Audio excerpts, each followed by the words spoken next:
hope someone's writing a new holy book for the broken, the brave, and the kind. If no one is, and you think you could, then now is the time. Friend of mine, I was reading the prophets, the old sacred lines, and a thunderbolt cracked through my head. The trouble's not us, though we carry the crime. It's the words that we follow instead. Throw out the books, let 'em.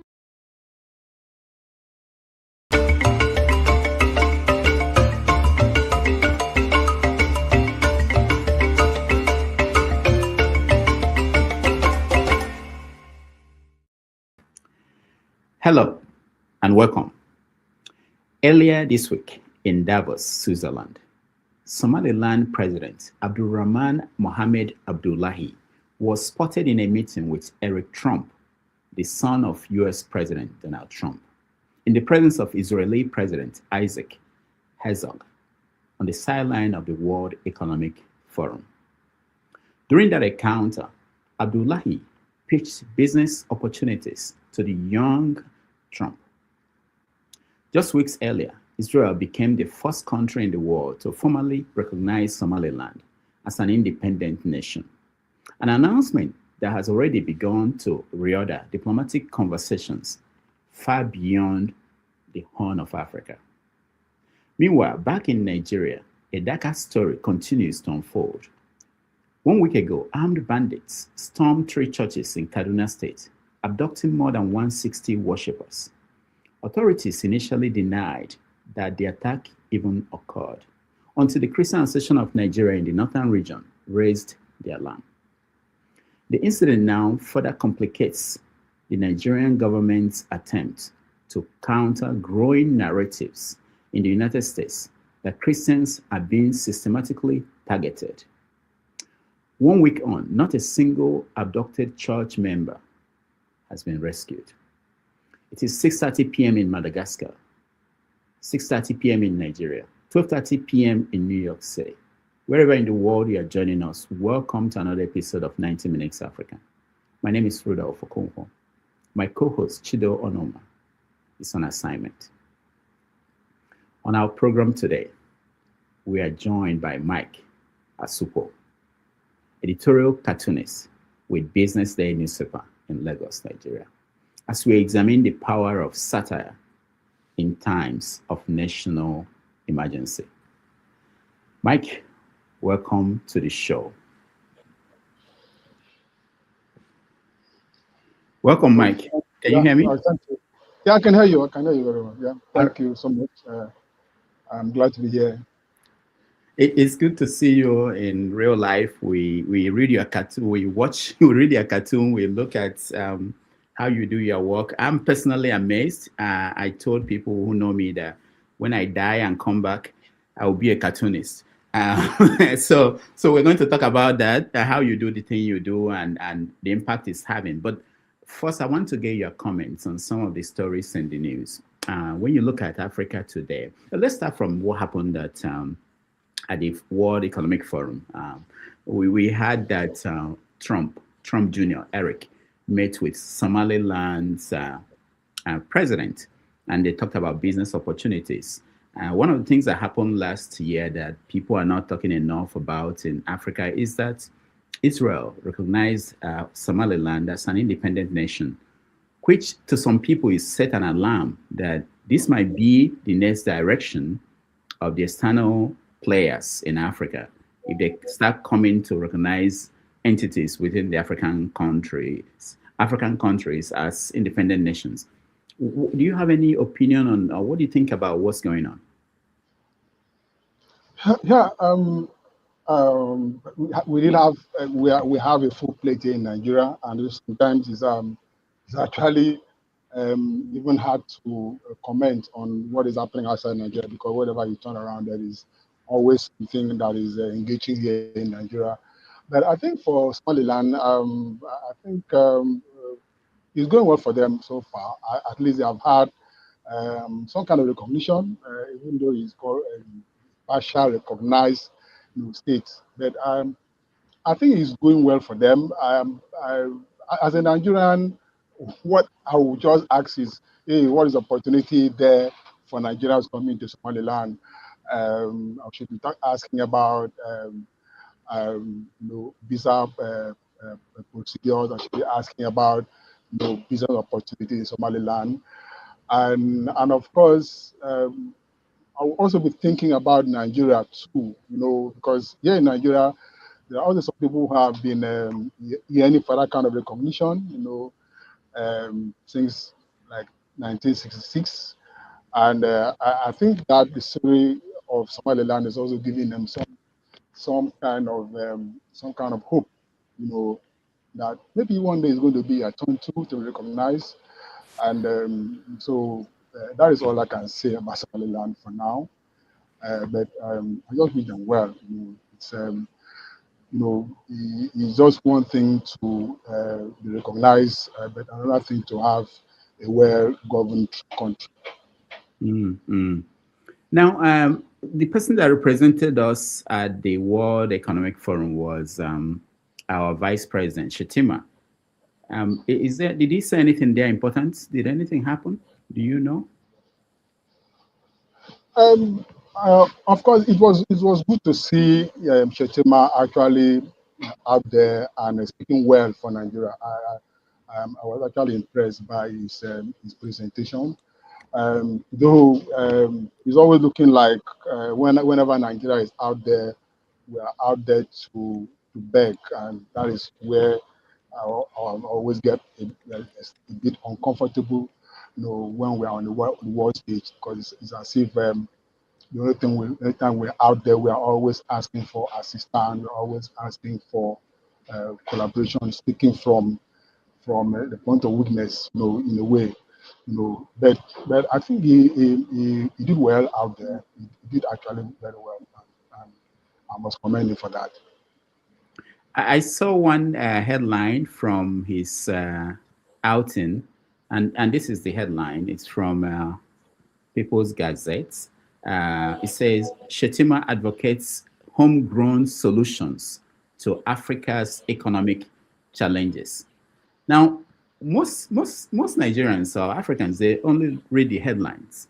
And for me, when I read this, I was thinking, why did he go to Switzerland to go and advocate for homegrown African solutions? Why can't he stay at home and find the African homegrown solutions? Do you, when you do your job, do you go beyond the headline? Like, just seeing this, that's what crossed my mind. Shetima advocates homegrown solutions to Africa's economic challenges. He had to go all the way to Switzerland to go and advocate for homegrown solutions. How do you process something like this? You see, most time when I see things like this, I go back to a bit back to the past, to ask myself, what did this person say, a couple of months ago or a year ago? What is his position on certain issues, especially um, uh, regarding, issues of this nature. And then I look at Shetima, for instance, and this is a guy that actually told us that he was going to be the one to handle um, Security. security. And so, is he asking for homegrown solution to security? The kind of homegrown solution we've had so far has been um, advocacy for negotiation with terrorists, and compensation for terrorists. We created what we called safe corridor for terrorists and bandits.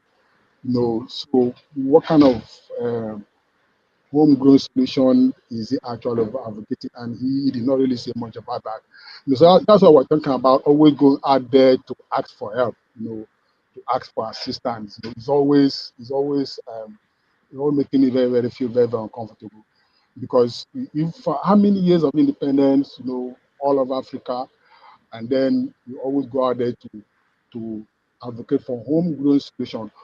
Why are we asking foreigners, about homegrown solutions. So that is the irony of it all. And for me, that is always the basis for my work, because when I look at these inconsistencies, when I look at um, uh, these rhetorics, and see how the conflict, um, I tell myself that is what cartoons are made up of, and I used to call them cartoonable offenses.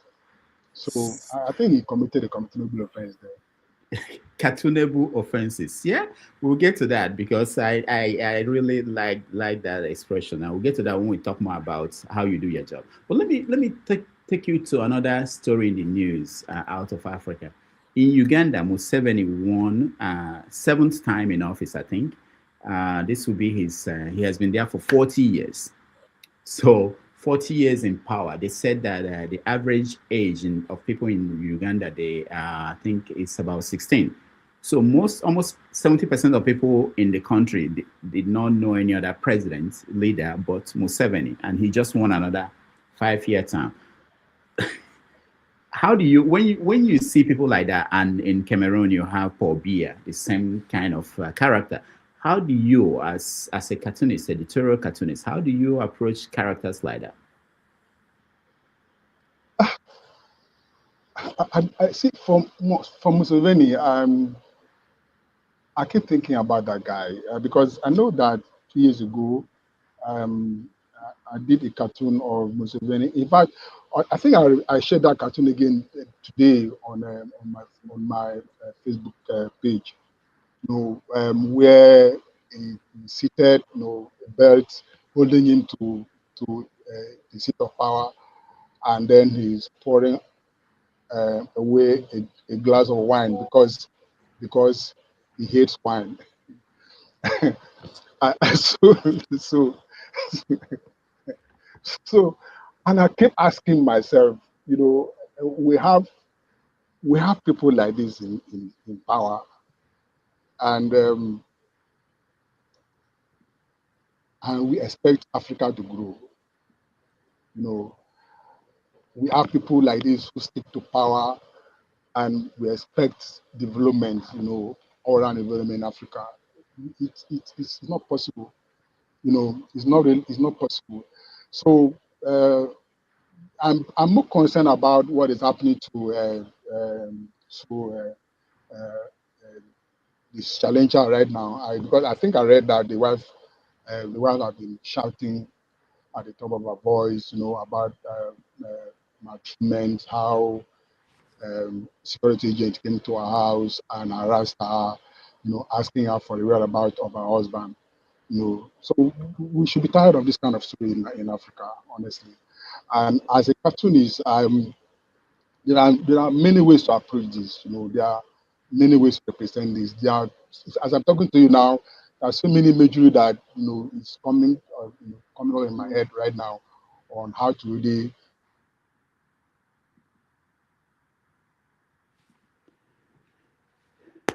All study right. reading. Reading. Okay, go ahead. We lost you for a moment there. Just last thing you said. Okay, I said there are so many ways that this could be represented, in cartoon form. But the question is, who's actually reading? Do they just look at it and laugh at it, or do they feel that these are things that they should pick their conscience, should pick their mind, especially about the direction that Africa, should go. Mm. So back to Nigeria, it's a political season, and a lot of things are going on. How do you, because you mentioned something that I also have that problem, how do you pick what to um, make fun of, what to illustrate, how do you decide what topic to choose? Because every week there are multiple things, headlines that are something you can basically make fun of.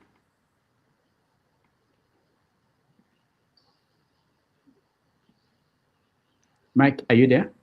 Hello, yeah, I'm here. You were asking a question, right? I seem to have lost you. I'm saying how, because a lot of things happen within the week. How do you choose what deserves that attention? How do they commit Yeah. actionable offense? Sometimes I think I should say like some pastors normally say, you have to be led by the Spirit. Um, What is the name of that spirit that leads a cartoonist? Are you there? hello, can you hear me? Yeah, I can hear you. Go ahead. Oh, we're having internet problems. I'm saying, what's the name of the spirit that leads you to pick a subject for Yeah, lampooning? yeah, okay. Like, yes, so many things actually. One, I could be looking at uh, the politics itself. Um, I just maybe create a cartoon to gauge reactions. I might also be looking at, it's like you are watching maybe a circus, and then you are looking out for the funniest, of the characters, and then you focus on it. Because sometimes I look at the whole thing. I look at our political actors, and I see how they perform on the stage called Nigeria, and I just sit back and then just focus on the one I think okay, this guy should be the funniest this week, and then I focus on him because there is so much. In fact, one of the problems that we normally have as a editorial cartoonist is picking a subject for my cartoon every day. Not because of lack of it, but because you always have so much happening at once, and so that it becomes a bit problematic in choosing. And then when you choose, you also say, what about this? Why am I not looking at this one too? So sometimes you could have a way of combining so many things and putting all that in just one panel. So, who is your favorite character that you go to if everything else fails?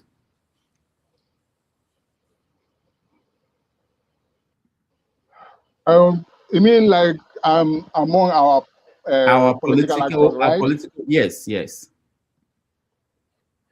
Yeah, I think most of them make very good cartoon characters in a way. There are two ways about it. About what you do, and also physically. It's like somebody like Trump now in the U.S. is one of the most um, a lot of cartoonists in U.S. like drawing Trump because he lends himself, his character, the way he looks to a lot of graphical representation. So in Nigeria, for instance, our president himself, makes a very good cartoon subject. Apart from the things he says, the the his glasses, the way he looks, the way he walks, makes him very. He appeals to a lot of cartoonists. And then there is also someone like Wike. Yes, on Wike is always there. He's always there presenting a lot of things you need to cartoon about. One of the most cartoonable characters as you see right now, because anywhere he turns to, it makes the things he says. So most time when they are doing a cartoon of Wiki, you don't even have to think about the script. He provides the script himself. So that is another good guy. Then somebody like Atiku also is a very good cartoon character. The one that was very popular among cartoonists when he was in power was Obasanjo. Obasanjo was a very good cartoon character, both in terms of subject and in terms of um, the imagery. So you've been doing this for more than 20 years. When did you start? Yeah, I think I've always been prepared for this. I started with Business Day actually. I started cartoon with Business Day, um, and then I've been with them. Though I have contributed to so many other magazines, so many other blogs and websites. But I started with business. The business, they gave me the platform to to discover that part of me. I did not expect to even stay long in business day. When I joined, it was just like, oh, Asukwo, there's a space there. We need someone to come in and help. And then I went in there, not as a political cartoonist. I was just there as a cartoonist. But it was being in business, being in the newsroom, and then the kind of encouragement I had from my editor, my publisher, and that I became mega support. It just went like that. So it's been I joined them around 2002. I worked with them for like 2 years and then left for about 4 years. And I was I was involved in something else entirely. And but even then, while I was out, I was still contributing. And then I had to return to business the 4 years after. Is there anybody that is untouchable in terms of as a cartoon subject? Yeah, not really. It depends on the angle you want to look at it. Anybody can appear in a cartoon. Okay, let me just give you an experience. When I was in secondary school, I was a member of the press club, and so I used to cartoon students a lot. Students stealing food, students misbehaving, discipline, and all that. And then I now cartooned the principal. And I was expecting a lot How of dare you? uh, so the principal appeared in my cartoon, and then when the principal appeared in my cartoon, the school was expecting that, hey, this boy, you are going to be punished, you are going to be dealt with, but I did not get anything from the principal. In fact, principal did not even react the way we expected it. So one day I now cartoon another student. So the student came to the press board and tore the cartoon. And we were very shocked that the principal took it upon himself to punish the boy. The principal called me to the office, called the boy, called the editor of the school press club, and warned the boy, said, never you touch cartoon on that board. Said, if I could appear in a cartoon, who are you?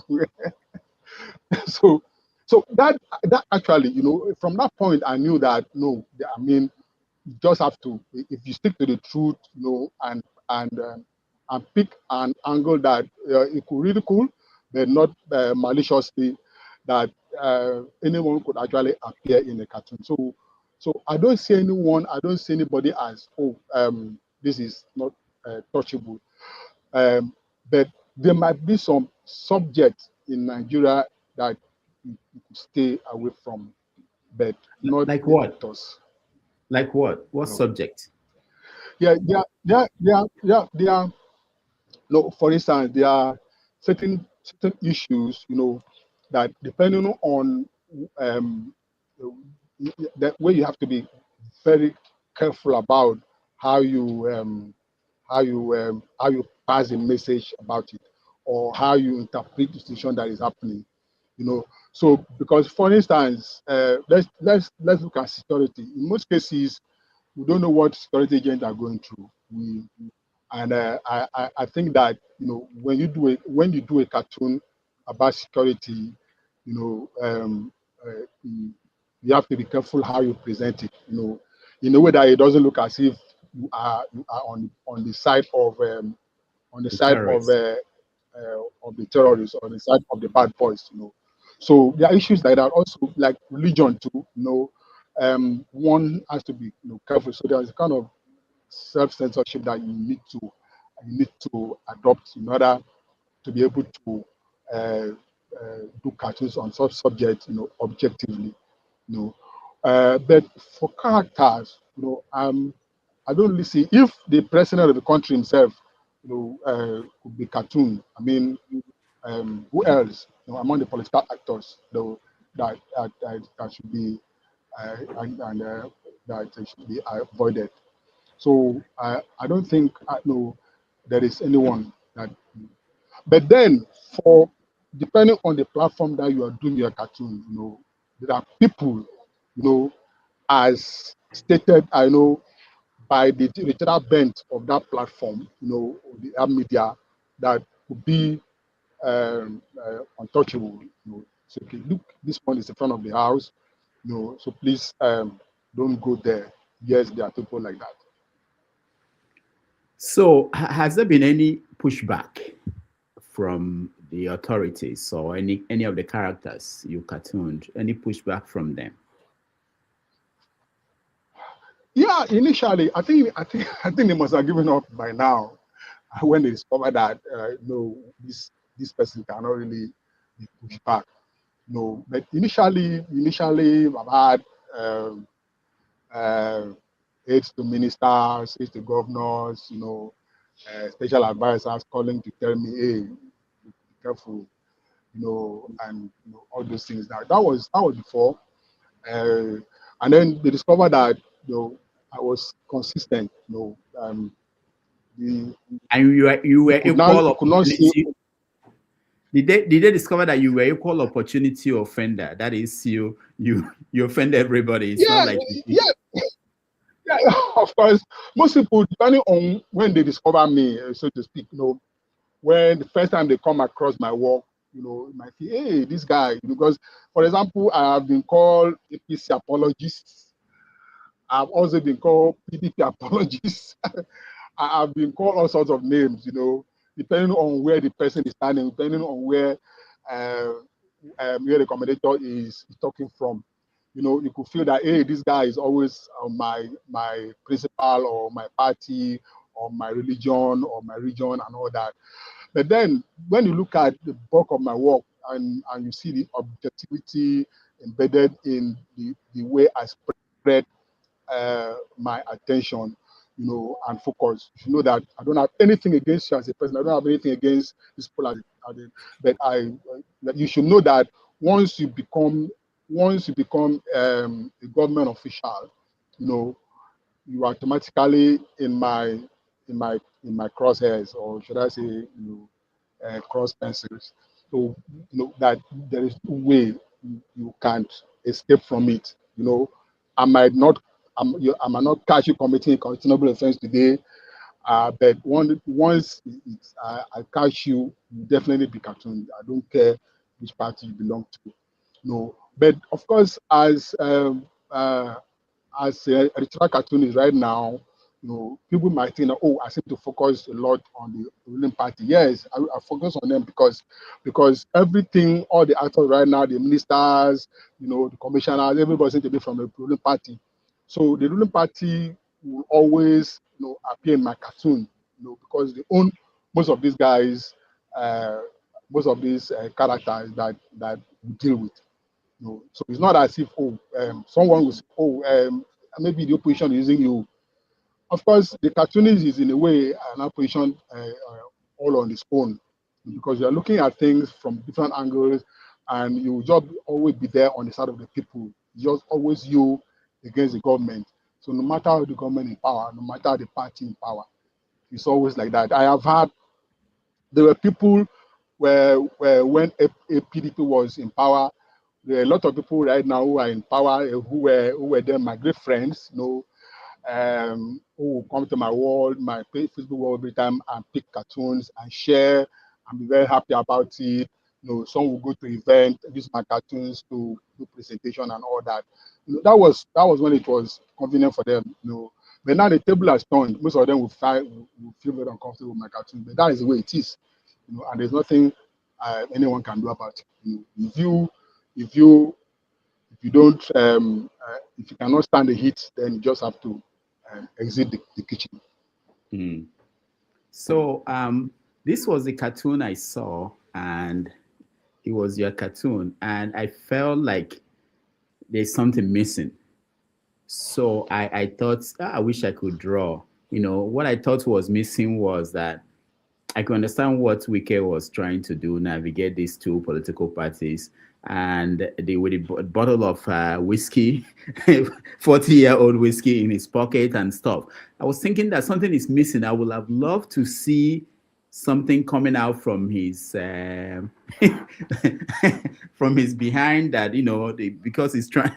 So I said, this my cartoonist just missed the opportunity of a lifetime here. So so what I did was I went to one of the AIs. I showed them this cartoon. I said, can you add something for me? I want something to be coming out showing that he's sweating, that it's not easy for him. So even AI was afraid of weak. AI said, no, I can't do that. I can't do that. I was specific on what I wanted them to do for me to your cartoon, add it to the cartoon, but they said no, they can't do that. So, but if you meet someone like Wiki, what do you normally, have you met any of your subjects? What was their reaction? Yeah, most time when I meet them, they pretend as if I don't exist. Oh, is that? Okay, so there was an exhibition recently. There was an event by Enough is Enough recently in Lagos here. I think it was on the 10th of December, and a lot of people attended that event, and I also exhibited at the event, and I spoke for a few minutes at that event. When I went on the stage, I saw a lot of my former cartoon characters, um, um, the fact the front row, and when I had to say what I had to say, and when I came down, I actually went around, and shook a few hands, and before I left the hall. But in most cases, people will just tell you, "Oh, I've been following your cartoons." Yes, must have seen themselves cartoons, and definitely they do not want to talk about it. But a couple of times, people have called to say, "Oh, I like your cartoon." In fact, I know that some of them even have those cartoons framed and hanging on their walls. The person that really made surprised me recently was the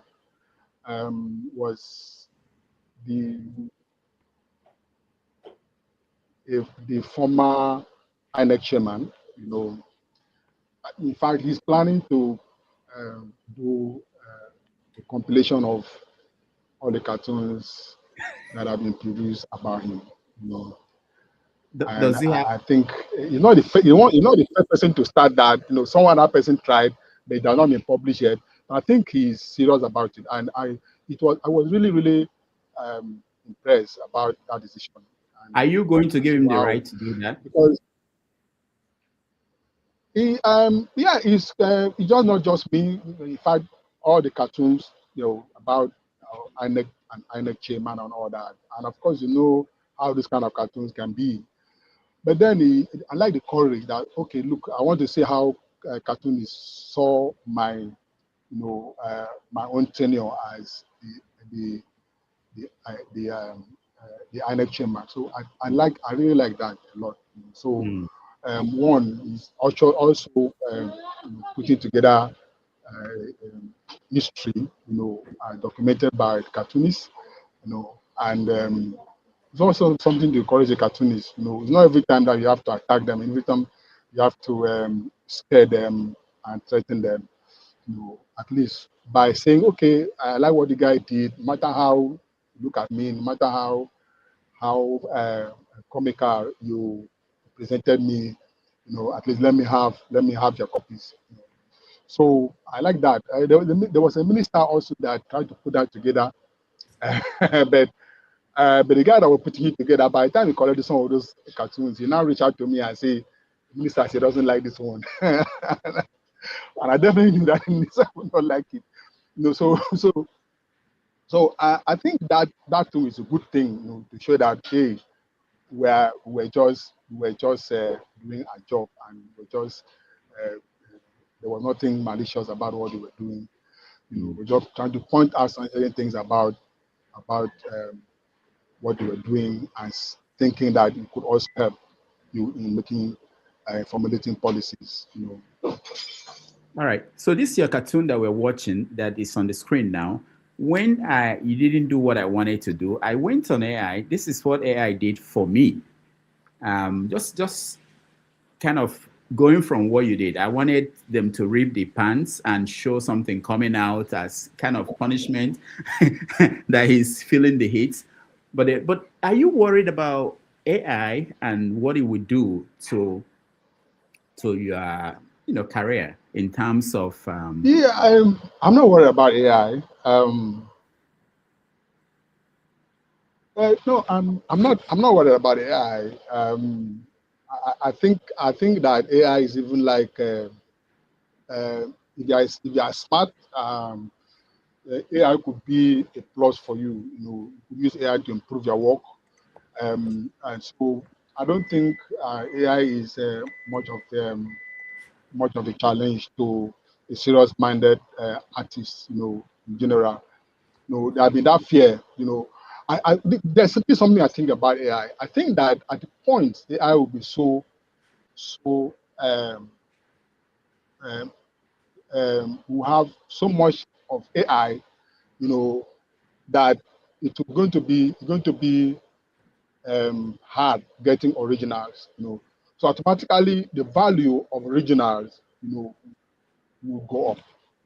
mm, I think that at the point the value of an original will go up, because when everybody is now using AI, and then you're now looking for originals. Then when you now produce the work, manually, when you have whether digitally, but this is something that was put together by you, I feel that at that point, the value of an artist's work will shoot, you know, very high.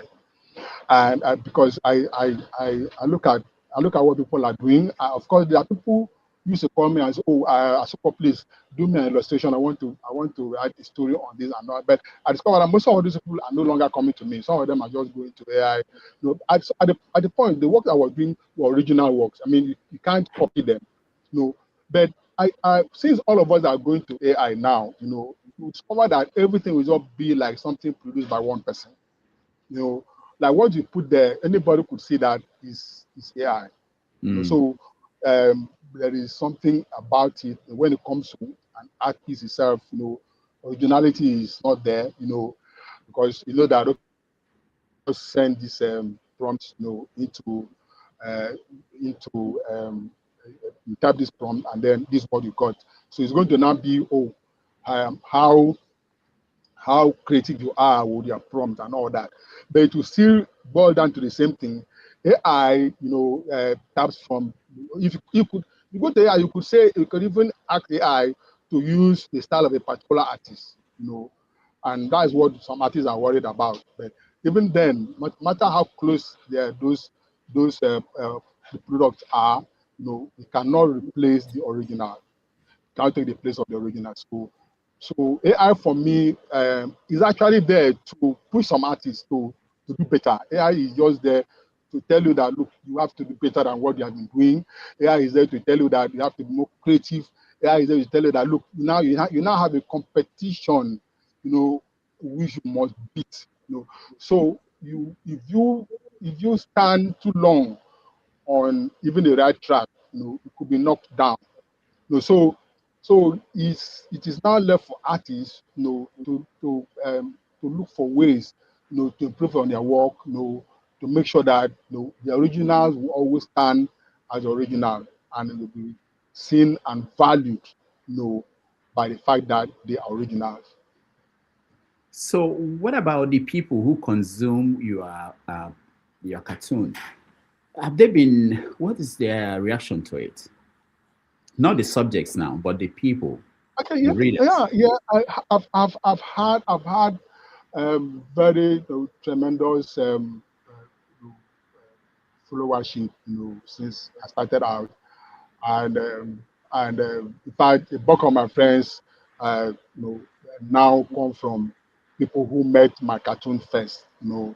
So a lot of them, of course. you can't. There's some time when somebody will say, "Oh, I sport, but this one, I think you will not get it." In the sense that, uh, based on his own understanding of the subject, maybe I did not do justice to that matter. you know, but there is something they always agree on. Like, look, guy, you are creative. I think I heard that a lot. You are doing well. And so they have been a big source of inspiration for me. So, because sometimes when when I work, I also consider them. Sometimes when I don't feel like working, I say, hey, these guys who have been looking up to me, to tell this story in my own way, I can't keep them waiting. So when things happen in Nigeria, a lot of them will come in box and say, "Hey, what do you say about this?"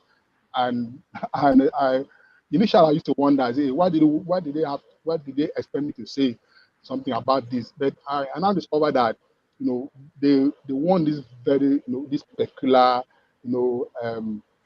unique approach to interpreting the news, especially that hint of humor, that is attached to it. So they just want to laugh about these very serious issues, and then I've been doing that over the years, and I say they have been very, very wonderful. I mean, they had my main source of inspiration, and I don't. There are many of them. It's like you go to places and you try to introduce yourself, and people already know who you are. They might not know your face, but just mention your name. So, oh, I've been following you these years, and all that. Young people coming up to me. There was a day I was making a presentation at Comic Con, the last Comic Con in Lagos here. A young boy came to me and told me things I did not even know. So I was carried away. So I make people like this. Wherever I go, any part of Nigeria, I won't be fooled. I will come up to me and say, "I've been following you." So social media have really done a lot in that direction, to push my work out there. Just beyond just the print media, beyond what business day that I work for is doing. And so I said that they have been the bulk of my inspiration. So I would like to know, newspapers in Nigeria, are they still all publishing cartoons, or is it reduced the number of papers that are still carrying daily cartoons? Yeah, they are. I think almost all the major newspapers right now have cartoon columns. They still have cartoon columns. They still have. It might not be as vibrant as it used to be before, because before some newspapers used to have more than two, three cartoons, in their stable. But right now we just have maybe one, two, but published cartoons, or I know that some of them publish like picture cartoon, maybe like thrice a week, but there are some that publish daily, just like Business Day. They have the column that they publish daily, both in print and online. So they are still doing that. They are still doing that. So, like in these business days, sorry, do you have are you the only one, or do you have an assistant, or do you have a full house? Yeah, yeah. Until last year, I was the only one on the desk.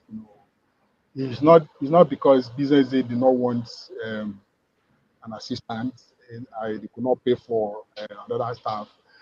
It was just that we needed we we we we we had a rough time looking for someone to work with me on that desk, because there is a lot there, especially the kind of work I do, and so we needed someone who could at least try to fit into it. And so we tried. I actually sent out. We tried to hire. It was not easy. So, but finally, what we did was, I met a young man that was ready to come in, and so we had, like, I think the work we took for about 2 months, learning the ropes, and before he was not brought fully on board. So right now we are two on board. We have the other guy is Moses Okpara, and he's been doing well. Most of his cartoons have gone viral, and he's doing quite well. Now, for people who are watching, they might be thinking, what did you study? How did you become a cartoonist? Did you study that in school? Do they actually teach it in Nigeria? Animation and cartoons, and what is available? How did you get in there? Yeah, this is a subject that we have been talking a lot about at the Cartoonist Association of Nigeria, which I belong to. The fact that we don't have any school in Nigeria now that is offering cartooning as a course, as a subject. None. But of course, I studied fine art. I studied fine art at Yaba College of Technology, and I majored in sculpture. I think that is what confuses a lot of people. I majored in sculpture, and I've been in sculpture. I actually major in monumental outdoor sculptures. I do that a lot. Most of the sculptures you find in Calabar, most of the outdoor sculptures you find in Calabar, especially under Donald Duke and Imoke and even Ayade, was on with my brainchild. So I saw the sculpture.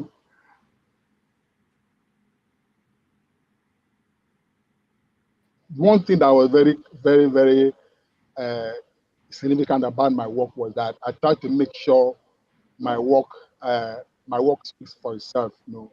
I try to make sure that my work has a message, no matter the kind of work I'm doing. Even in a class, what kind of work I'm doing. Even I'm doing textile, outdoor painting, sculpture.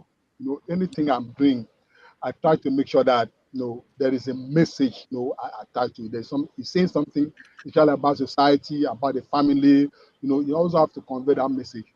So I was already someone who cares about the well-being of others.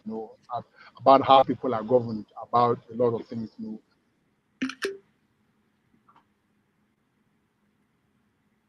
And so when I came across, I found myself, in a newsroom as a cartoonist. I now see where there is a point of where those things can actually converge. Where uh, my ability to draw, and my ability to interpret, and embed my drawing with messages, actually work. And that was in cartooning. With journalism and art, I was able to, make something out of it. So I was already prepared as an artist, being able to draw, which is actually a basic component of cartooning. And then I came into the newsroom and now see how I could now use that drawing to interpret, the headlines, or to analyze the headlines, or to even break news, with my cartoons. So that was how my training as an artist, helped me to do well as a cartoonist, in a newsroom. That Did, I did can you also did you say. say break news with the cartoon? Of course, yeah, yeah. Because I could bring the news to my cartoon. The problem is just the timing, or the time we go to press. For instance, I'm a member of I'm in the editorial department. I attend the editorial meetings, and so when news also come, to us, I could use a cartoon to break it. The problem is that the cartoons, because of when the page that the cartoon belong to the cartoons are published, in the opinion page. An opinion page is not a news is not a news page. So the news will come before the cartoon. you know But of course, most people will see the cartoon also first. Most people follow me will say, "Oh, is this thing true? Do you think this actually happened?" No. Some of them will be also reading about that news in the cartoon for the first time. So that Mm. happens. Okay. Let's we're going to take a break. We're also going to let people join us in this conversation. If you want to talk to our guest, who is one of the most important cartoonists in Nigeria, Mike Asukwo, please get ready to join us. I will share the link again. But let me ask you, the process, is it left to you to decide on what you draw? Or do you have situations where the editorial team or somebody will come to you and say, can you draw this cartoon of this? How is the process? Sorry, I lost you briefly there. Okay, I so I'm think saying the process. Do you have a situation where people can approach you, come to your desk, and say, "Look, I'm thinking of this cartoon. Can you draw this for the paper?" Or is it coming out from your own imagination? yeah. Okay, yeah. Sometimes I welcome suggestions and ideas. I welcome um, because a lot of people can see things too from some angle that you do not even think of in school. And sometimes the editor can draw my attention to a certain event and say, "Oh, Asukwo, look at this," or you can say, "Asukwo, did you see this?" You're automatically asking me to consider that as a subject for a cartoon. You might not ask me, "You must do this," but by sending some links to me, it's already letting me know that, look, this is somewhere, somehow, someone has committed a cartoonable offense. So Asukwo, deal with that. So that used to happen. What cannot happen is someone telling me exactly how to do it, or it's okay, draw this man here, this one standing here. No, that has never happened. They trust me to think to handle that part. So just support. Have you seen this news? No. So that will not be left for me to choose the imagery and also decide the angle, to, the perspective in which I would handle uh, the work itself. So, who are your competitors in Nigeria?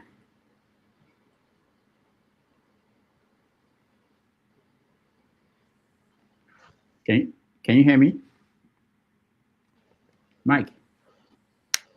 Yeah, I can hear you, but his Yeah. Yeah, I'm saying, who are your line is not steady. competitors? Who are your competitors in Nigeria? These two competitors, Yeah. yeah, actually, as there's this, you know, what should I say? Should I call it? You know, it, attempts for a personal to start a personal identity on your work. Make the work unique, make the work uh, get to be related to you, to identify with you at any point in time.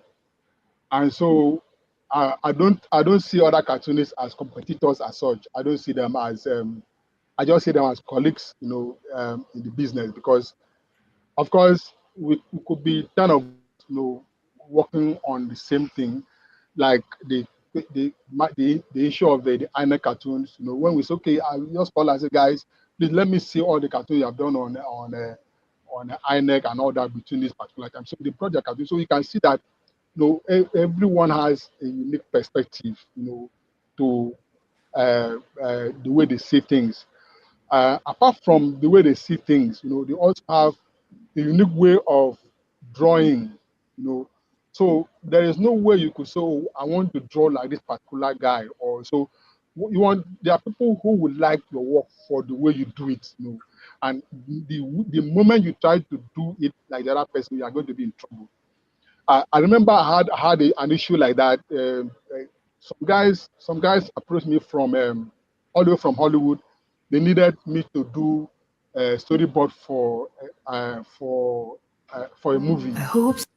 and so I asked them, okay, what style are you guys recommending? What style? So they now send me images and said, this is the style we want. And when I opened those files, I discovered that they were all my cartoons. You know, And so you could see that. So that's why I don't worry about what the other guy is doing. I look at my colleagues' work, and sometimes when I see their good works, I'll call them and say, "Oh, boy, you tried. I like that." I share some of those cartoons myself. So I don't think that I'm out to compete with anyone. Is a business that needs some unique traits, unique way of thinking, unique drawing style, and all that. And so I don't feel like at any point in time that someone is going to maybe take my place. No, my place is my place. You could be one of the biggest artists out there, and then that is you. So I can't call them competitors. I have lots of friends who are cartoonists, and I also admire their works. I share their works too. So, what other opportunities are there? Because I don't know if the papers are paying enough to survive in Lagos and Abuja as a cartoonist for the paper. What other opportunities are there that if someone, a young person now listening to us who may be interested in pursuing this career path, what other opportunities are there for them? Yeah, there are I want to say that officially there is it's not as wide as in some other profession, you know, but there is something about the this field, and that is its uniqueness, and if you are creative, there are so many things you can do with the ability to draw. You know, there is a lot you can do. Um, a lot of cartoonists are actually illustrators. They illustrate books, stories. Most of them too are animators. You know, and I personally do do cartoon books. I do entire books. Using illustrations and cartoons. So these are opportunities. There are people just like you call um, reporters to come and cover events, for you. I can come to an event and cover it also, and then I come back and I'll create the entire event, in cartoons. Um, that is project I've been doing for the past 3 and 4 years. In fact, I'm working on one at the moment. So I attend big events and then I come back and we create that event in a cartoon. So it makes it easier. They can make a book out of it, and those books are actually unique copies. You can't find them everywhere. They are special. They are cherished, and so that is one. Another thing too is that um, there is a lot the cartoonist can do. The cartoonist himself, can also work in the movie industry, as an animator. You know, there is a lot. The cartoonist can also work with advertisers. There is a way you create your cartoons. You can use your cartoons to sell products. You know, so there is a whole lot that the cartoonist can do. Unfortunately, there is no school that is actually teaching cartooning right now in Nigeria. But it's something that the Cartoonist Association of Nigeria, Catan, are taken upon itself, to fix, because um, the ability to draw is a very special ability, and we don't want many people with that kind of talent, to just feel that it's a burden for them, and they feel that, oh, why did I have this talent, and there's not nothing to do about it. So that is what we are working on right now. Mm. You talked about self censorship, which is when you on your own decide that you are going to avoid this. Um, when you read about reporters being arrested, people posting things on Facebook being arrested in Nigeria, does that add to the pressure on you to censor what you do? Or I wanted to know, even is there any cartoonists that have been picked up for whatever they drew at any point? Yeah, yeah. It's surely. No, I don't. There is at least not of recent, but I know cartoons that who have been hiding in their homes for their lives, because of threat. So um, self-censorship is just for um, is for you to, as much as possible, remain objective. Um, because there are, of course, the cartoonists. There are a lot of things that cartoonists say. That becomes stronger, much more potent, than when a regular reporter is reporting it. And so for a cartoonist, is what he's doing is very visible. Is If you put the text and the picture, people will first of all look at the picture before they read the text. And so what he does is visible, and in most cases even stronger in terms of impact, and than does a regular page in the newspaper. I mean, text in the newspaper. And so for a lot of things you push there, it can also be misrepresented, misconstrued. So you should try to avoid ambiguity.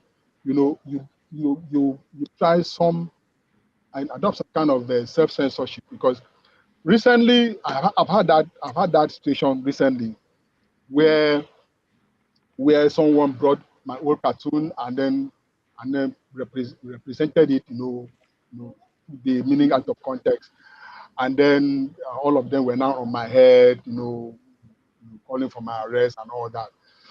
So those things happen, So, but that also, it has happened a couple of times. But of course, I look at it and I know there is a work of, some some very we just call it data boys, now. I just look at them and I laugh, because most of the time these are cartoons that have already done their work.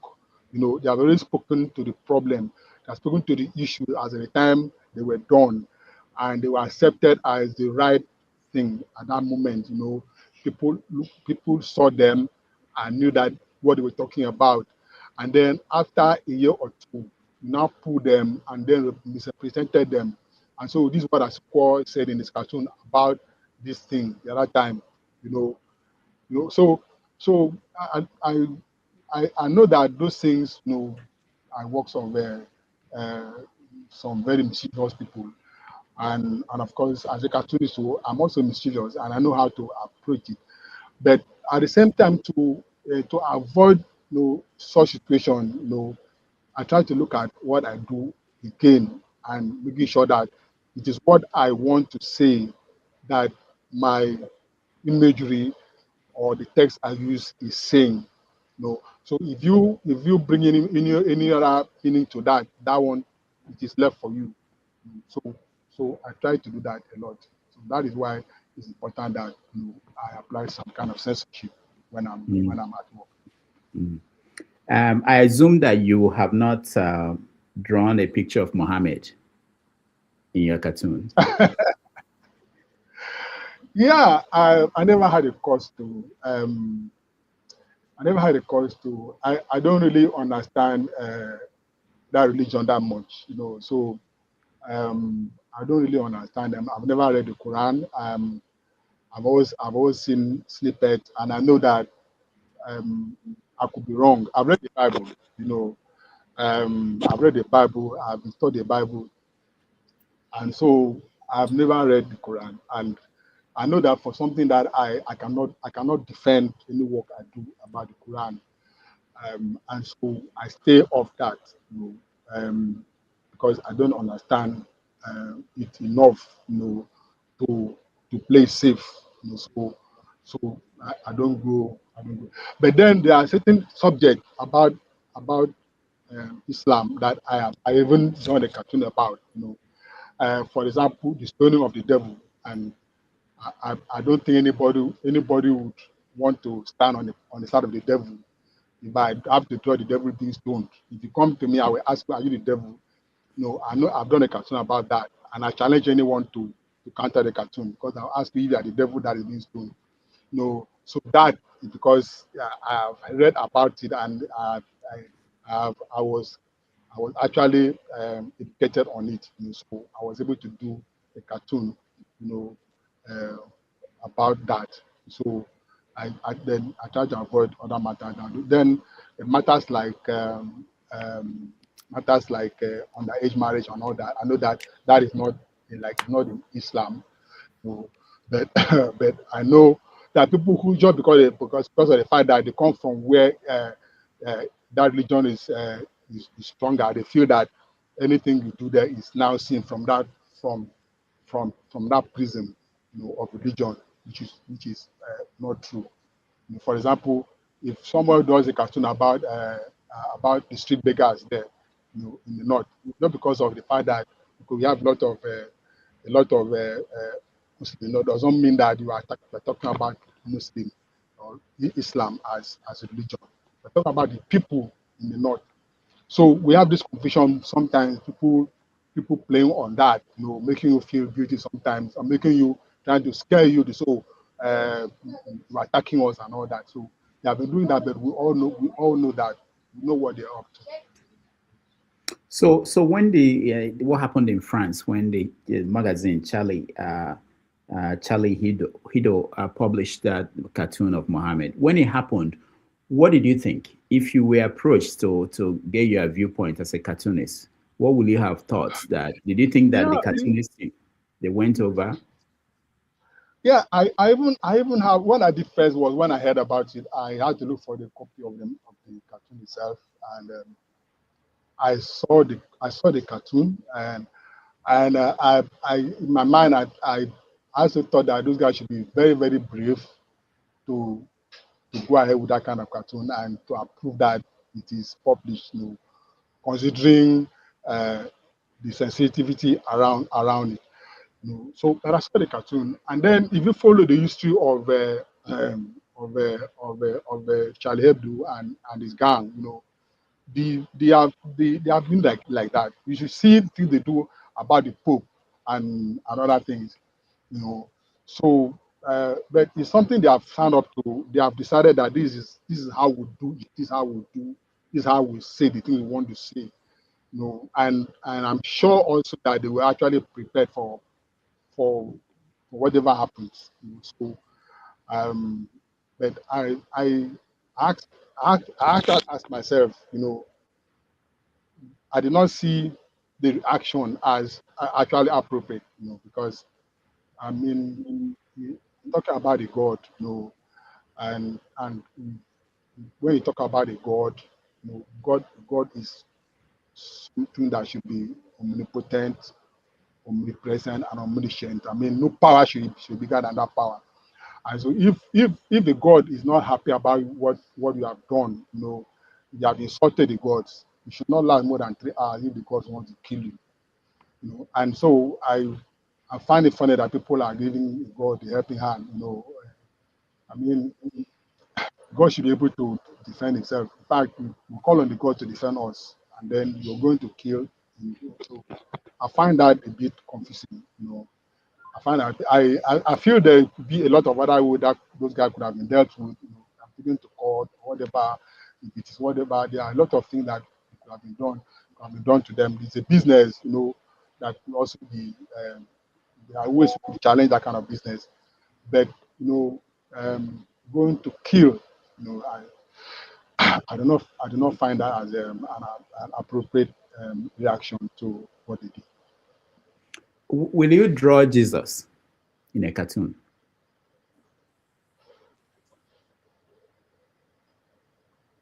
Mike, did you hear me? Okay, sorry. Yeah, yeah. No, I. Sorry, please. I need to come again. I said, will you draw Jesus in a cartoon?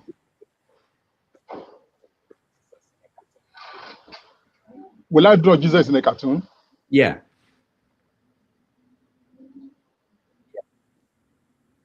Yeah, I've I've done that. Um, I've done that actually, and I'm a Christian, and I never the cartoon will never to insult him. Um, there are a lot of cartoons I have done whose subject matter, I mean, the imagery were borrowed from the Bible.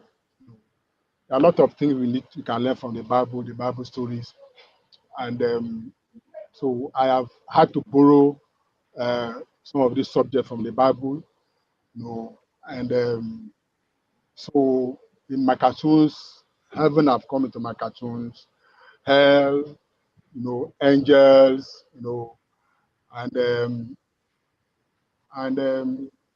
yeah, I think there was a time I did a cartoon, and someone called me and said it was insulting the Christians, um, but it was not deliberate. There was no threat. It was just telling me to look at what I did again, and whether. But the problem, the way I used to have a problem with somebody saying, if it was the other religion, would you have done that? No, no, no. These are two religions, and so you can't just make that kind of comparison. How do you respond to that? We have Because the I religion that have. we can tolerate. You can't say that one too is bad. How do you respond to that? Because I've had that in several things I write. People will say, "Will you say this about Islam and Muhammad?" And what do you say to people who come to you and tell you that? That's what I'm just telling you. I keep telling them, look, these are you cannot if because if you are saying that, that means that you would be happy to see uh, uh, Christians Christianity. also do what Christianity do just because I don't even so that if these people choose to be confrontational about issues, and it works for them, and these other people also choose to be understanding in a way, about it. I mean, you can't also say that that is wrong. You can have issues, you can have problems about what they have done, and you just but to say, oh, if it was Islam, would you do it? I think it's insulting good religion. You automatically insulting.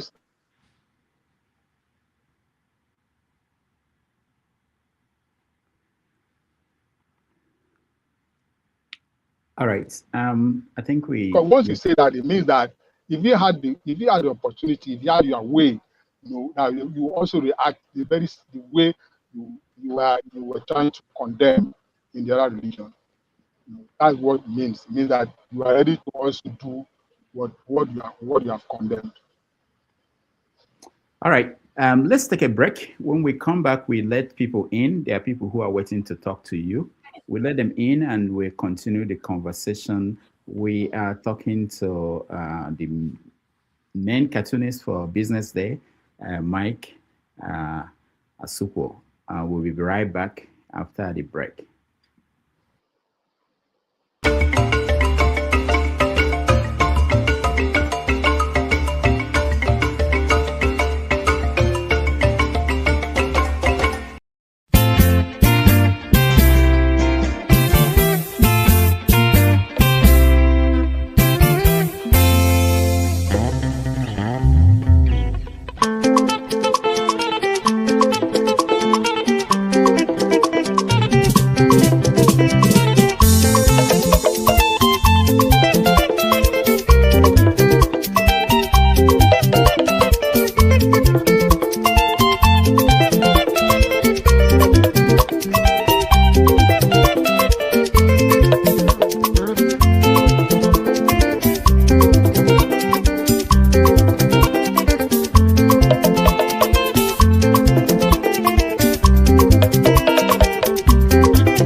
All right, welcome back, everybody. Thank you so much for joining us. We're having a conversation with Mike Asukwo, who is editorial cartoonist for Business Day in Lagos, Nigeria.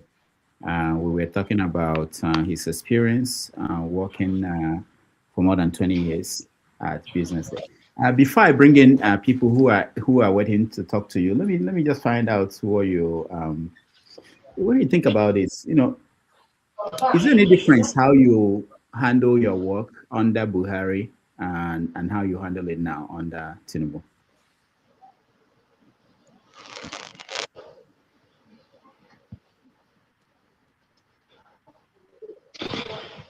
We can see you. I know the light went off.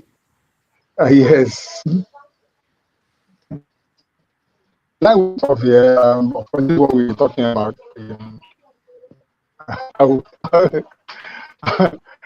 I may need to go and change the source of power. Okay. All right. If you have to go, yeah, we can take a break. You can take a break. You go and change the source of power, and then when you come back, we continue the conversation with the people who are here in the studio. Okay. All right. Thank you very much. Thank you. All right. We'll be back with our guest will join us again when he changes the power source. That's Nigeria. And well, in the meantime, let me introduce you guys to some of the people who are here. All right, Mr. James, welcome to the show. Yeah, thank you very much. The gentleman has spoken well. In fact, I never knew that cartoon is a versatile. I mean, it's a field of how do I put it? It's a means of anyone's livelihood. I never knew. Because whenever, in those days when I was in Nigeria, there was a man they called Mr. and Mrs. Oh, yeah, it's still going on in the Vanguard. Okay. They still publish I used to Mr. and enjoy Mrs. it as a high school student those days. Anyway, it's a pity that they are not taking the profession seriously in Nigeria because they're supposed to mount courses on cartooning in journalism, literary studies, languages, and things like that. But I don't know why. When it comes, I will ask him very brief questions, very, very brief. Is it possible to compose a book like Things Fall Apart, No Longer At Ease, The Concubine by Lechi Amadi in cartoons? Because now we are dealing with electronic version of books.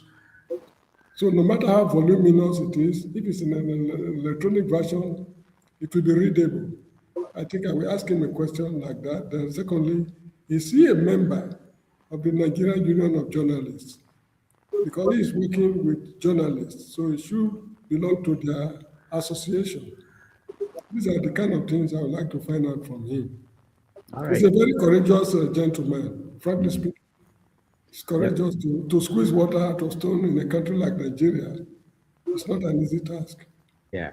Thank you so much. We'll ask him when he comes back. But let me say that in America here, there are schools. Like I teach at the School of Visual Arts. So they have who specialize in cartoons, and they can do graphic books, like what you are saying now. You can turn Things Fall Apart into a graphic novel where people can read it in that form, in that format. So it's something that is done all over the world. I'm surprised that they don't even have in colleges or universities in Nigeria. They don't have places where they specialize You know, in Nigeria, we need to be innovative.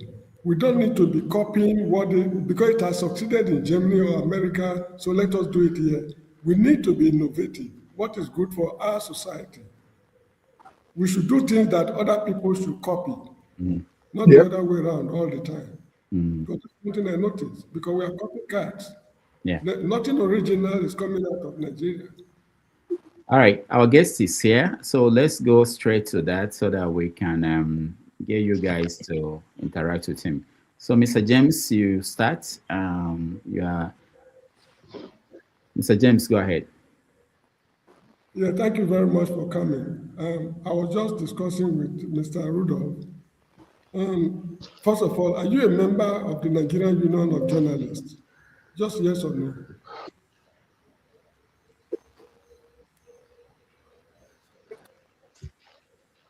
Mike, Can you hear me? Sorry, I did not hear. I lost him there briefly. Okay, I said, are you a member of the Nigerian Union of Journalists? Just yes or no? Yes. Good. Secondly, and the last question, is it possible for you to write a book like Things Fall Apart, No Longer It Is, Concubine by Lechi Amadi in cartoon forms? Because these days we have electronic version of books. So no matter how voluminous the book will be, it will be something very interesting. And also, I mean, it will be interesting and less rigorous than reading, the actual novels. I don't know if such things are possible. so Yes, it's very possible to do that. It might be take time, but then it's very possible to do Things Fall Apart in an illustrated form. all right, Mr. James, thank you so much. Let's go to, I can see Igbo Basics. So let's go to KJ. After that, we can go to Igbo Basics. KJ, go ahead.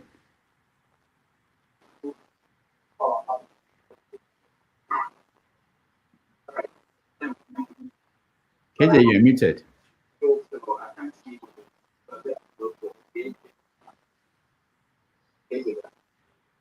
Look, KJ, We can't hear you, think KJ. We can't hear you.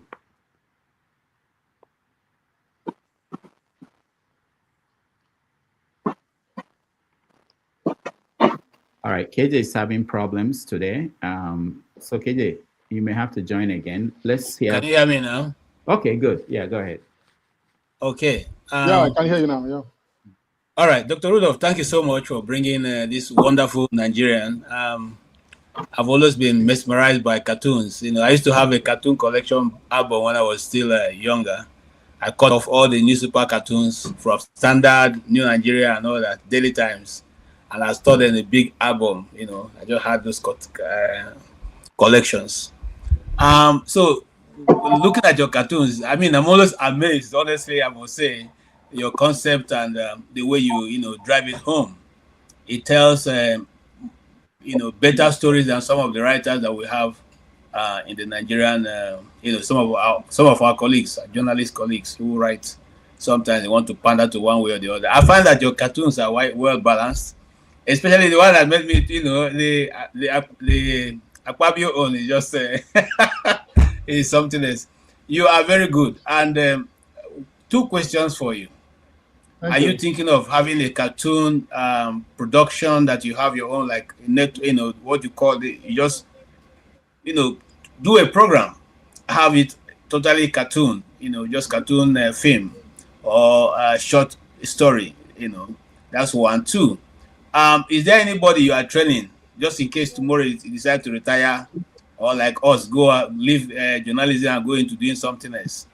Will you have somebody who can replace you? Three, is any of your children inheriting this very wonderful talent that you have? And if not, are you planning like what's his name? The guy who's always making the proverb, we are all a pencil in the hand of a writer. One of those Yoruba, he's Yoruba. He lives in Lagos. I know him. He does children's. What's that program called? Super Story. The Super Story guy. Eventually had a story. I mean, a school where people go to learn. Are you going to think of something like that in the near future? Thank you so much, sir.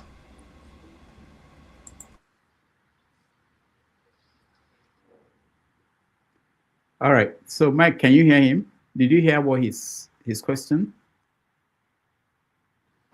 I think he's frozen. Mike, can you hear me? Okay. Yeah, his internet is frozen. Yeah, I can hear you now. Okay. Okay. I lost KJ briefly there. I know that was asking me about first part was was it like a kind of exhibition of my works or something, or collection of my works? And then I now asked me about. I can repeat for you to hear if you didn't hear. Okay, I said okay. once. Are you planning? Do you have any plan to make a story, like a cartoon story? Those 15 minutes or 30 minutes cartoons that just you're telling your Nigerian story the way you tell it, because it's much or more honest and more straight to the point, much more than some of us our journalists write these days. And then I said, do you also have any plan? Is any of your child taken after you, or do you also have any plan to start something like a Okay, yeah, cartoon? okay. Thank you so much. All right. Yeah, okay. Thank you so much, KJ. Yes, I'm not actually making plans. Not that did not occur to me actually, because I'm always involved in one project or the other. But I've been trying to put my works together. I have two physical compilation now. There are two compilations of my work. The first one is titled "Laughter in the Mirror." Is about 250 pages of cartoons spanning the Lord Jonathan and part of Buhari's era. And then I have another one titled The General Kidnapping. That one is basically on Buhari's tenure. So I have those two books right now. Um, and but before then, I had that one was basically uh, an digital book, and that was uh, Nigeria, the Wasted Years. That was basically on the reign of Basanjo. So I tried to put these things together, and then there was also an exhibition I had about some years ago, and I'm planning another one this year. Of course, I have to find maybe a more formal way to announce this, but I have an exhibition coming up, showing my work, because a lot of people don't really understand. And in fact, before I had that first exhibition, people were wondering, can you actually exhibit artwork? Can people come and buy cartoons the way they buy regular paintings, and other kind of art forms? So, but that exhibition showed that yes, it's possible to actually go to an exhibition and buy cartoons. And after that, some other of my colleagues also exhibited, and they also had people coming in to buy cartoons. Cartoon is that important right now in Nigeria, where people can actually come in and buy them, not just as a piece of a journalistic element, but as an art form on its own, a proper art form on its own. So that is actually happening. And so but as for bringing up others, fortunately, My children are going science, and none of them is really taking even art itself as. Then we can't really push them. They see me do every time, and maybe they just think we have one artist in the house. Why should we? Why should we have another? No, so but I do a lot of trainings for young people. I hold online training annually for young people during summer, and I also visit places, communities to talk to the young people and hold some kind of art classes for them. I've done it. Yeah, we've done in Lagos. We have also done in River State. I went as far as Bonny, to train young people. So I keep doing that. I'm always available for that. Anytime if you want to organize children, and talk to them, and we hold art classes, encourage them. I do that a lot. I'm always ready to try to impart that knowledge to encourage them. And so we hold that annually. We hold that online classes for young people. So hoping that and anytime I'm free, I'm always available for to talk to mentees, and offer myself workshops and training for young artists. So that is one of the things I do, to pass the baton. All right. Thank you, KJ. Thank you, Mike. I saw this. I was looking for your book online. I didn't see that, but I saw this, The Chronicles of Chile. Are you part of that project? And why is it that your books are not on Amazon? Yeah, okay. My books.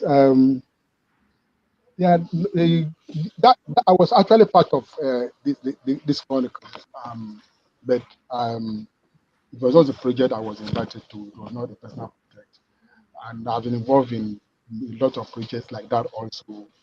Either contributing illustrations, cartoons, and I have lots of them. So, but my book, this was the first one. The laughter in the mirror. So this is the first one, and the other one is there. I also the sales of the book itself was actually handled by my office. So initially we had the books at some outlet in Lagos.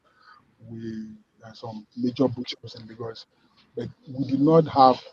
I think we did not have them. The present one we don't have them online with the current one that is selling now. But there are links to book if you need them. Just people who are handling them at the office. Unfortunately, we don't have them online. All right. All those online shops. All right. No problem. Let's see. Let's get Igbo Basics. You're next.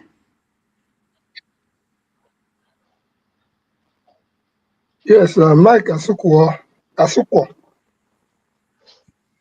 Welcome, sir. welcome to um, Dr. Damage's 90 minutes. Actually, I just wanted to appreciate your presence in this forum. Being a mixed breed from the old brigade, and by that I mean from the way back from the 50s, the debt, and having gone through quite a few things, I took interest in cartoons from way back around 1973, 1974, when we had at Eziama High School, we had a gentleman named Chidi Ogrega Abana. He worked for the Eagle newspaper, owned by the West thing, then in Aba, briefly. He died while we were still in school, and that was very painful.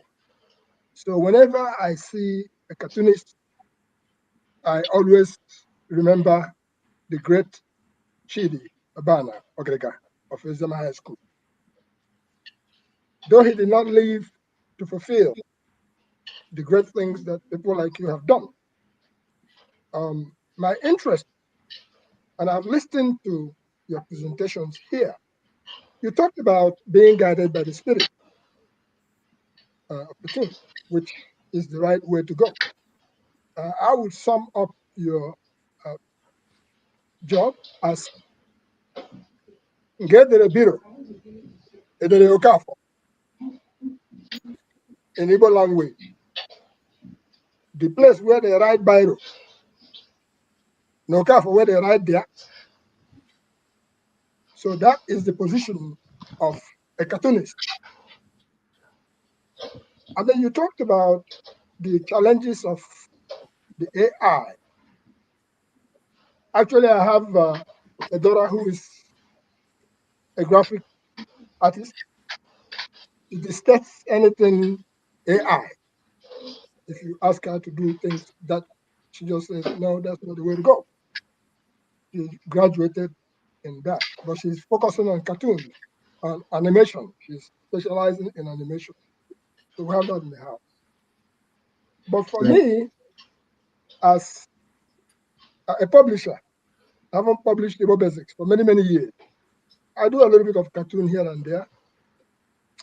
When I see people like you doing great work, it actually tells me there is hope for tomorrow.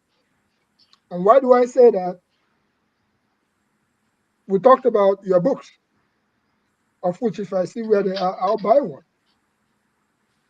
And then we talked about your works, whether like you consider an autobiography of Mike Asukwo, because we're all passing through. You do your part, you move on. And Mr. James was talking about doing things like things fall apart in a cartoon form.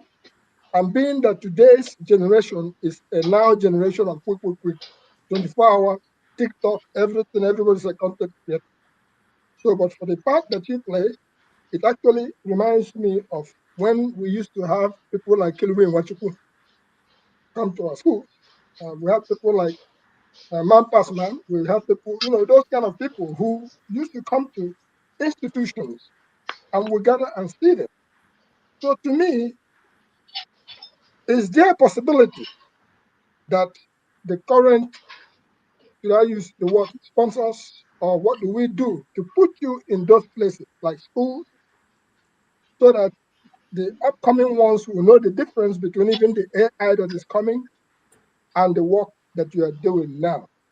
So having said all that, I just have one question for you. Do you do independent contract work? Because some of us who are thinkers, and we find people like you, and we can have a conversation and say, this is what I'm looking to do. We believe in pulling talent, making a presentation, and then leave it for posterity. Because we are just about to present, just like what you're looking at here. This is a man, I don't know what you think about that particular, that's Abia State. In Abia State, I was thinking about the dog who was passing through a bridge, and then he saw his shadow in the water. He had a big bone in his mouth, but he dove in. So, but instead, this is what I was given. That is current Abia political. I don't know. What do you think about the future results of Abia State? I don't know which state you are from, but I'm looking at Abia State and its current political underpinnings.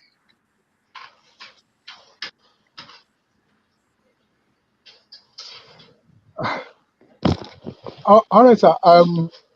The what you asked me, I've followed your contribution, and I really want to say thank you for the encouragement.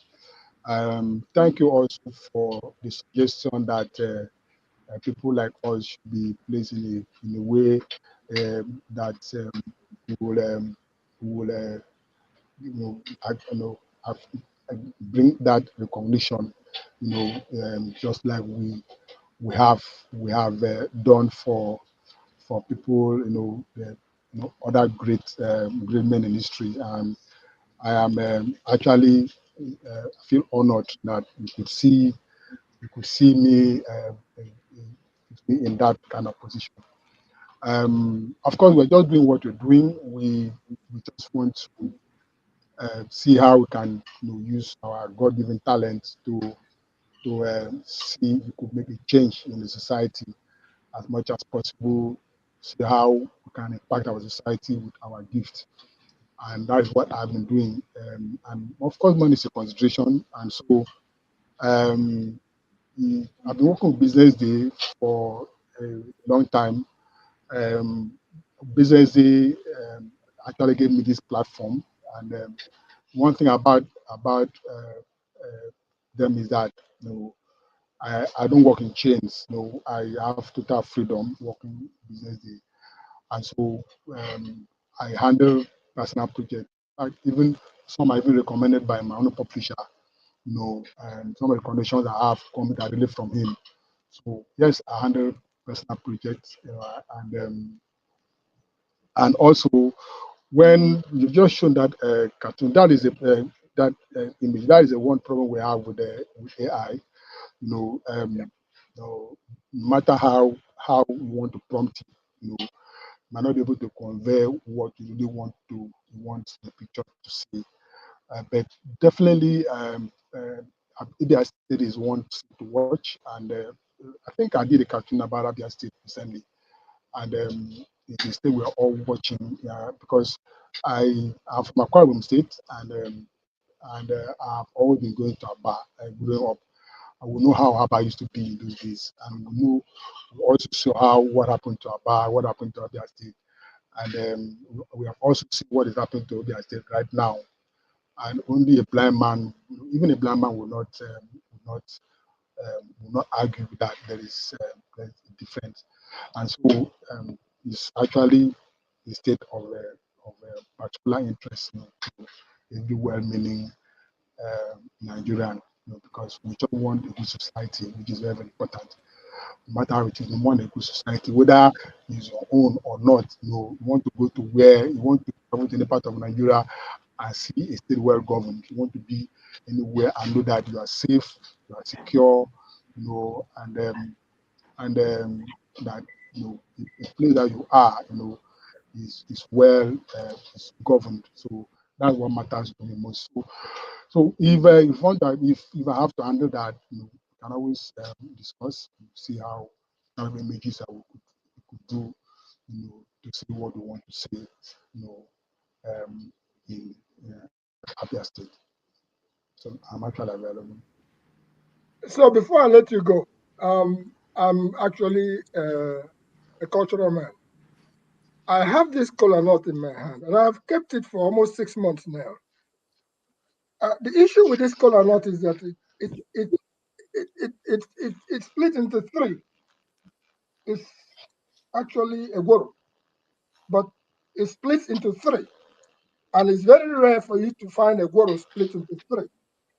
So delving into the cultural aspects of these things, I don't know what you think, because I'm using that opportunity to also extend an invitation to you.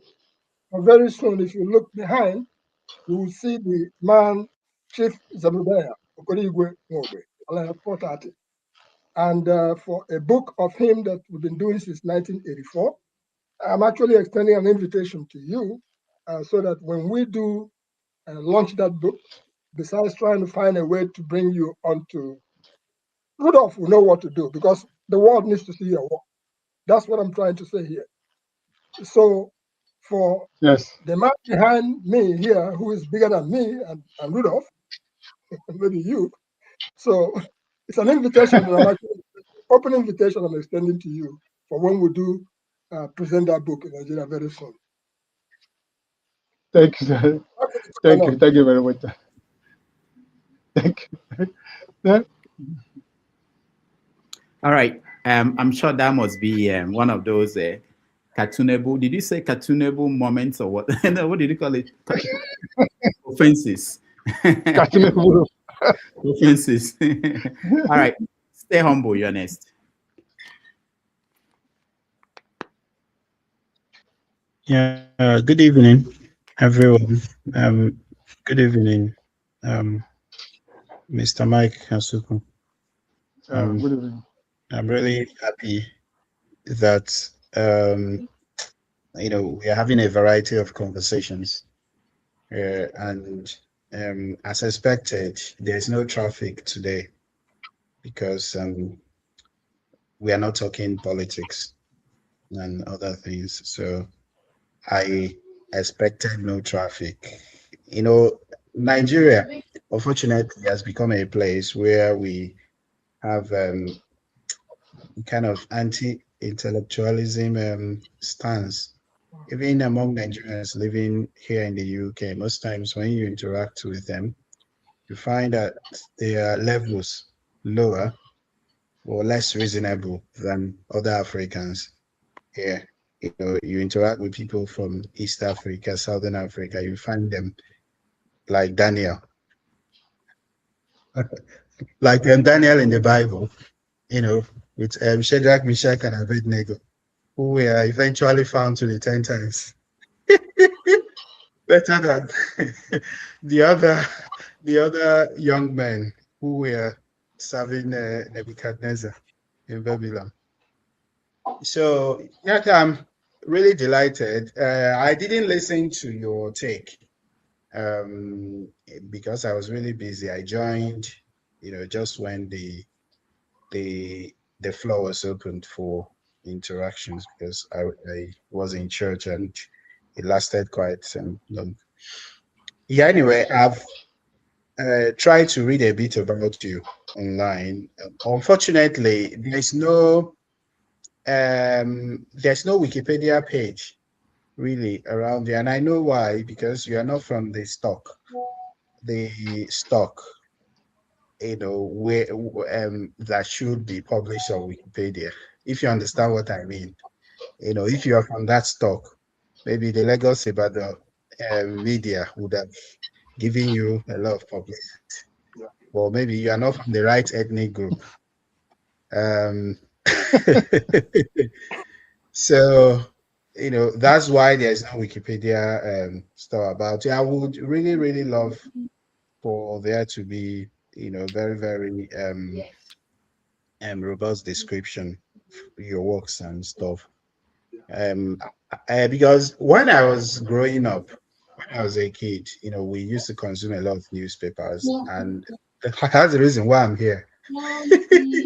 So we used to read a lot of newspapers, and then there were loads and loads of cartoons then describing what was happening in the society. And I'm really happy now that we have someone like you who's taking the initiative to continue in that trajectory. My Thank you. question is just in line with what has been asked previously about, is it my network? So do we really have, because I know in Nigeria we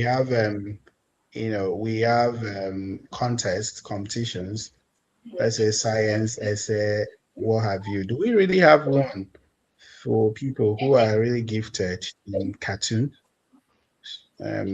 If we don't, do you intend to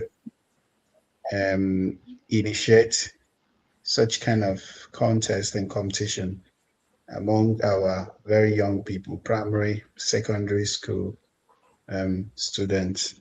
That will help. And also, I just wonder, where do you see yourself in the next 20 years? The reason why I ask this question is that you live in Nigeria, where there is no safety net, where there is no insurance, where when you get old, you are left to your devices. And that's why the likes of Bayo, Nanugado, Kube, etc., later abandoned their stand and joined them since they could not beat them.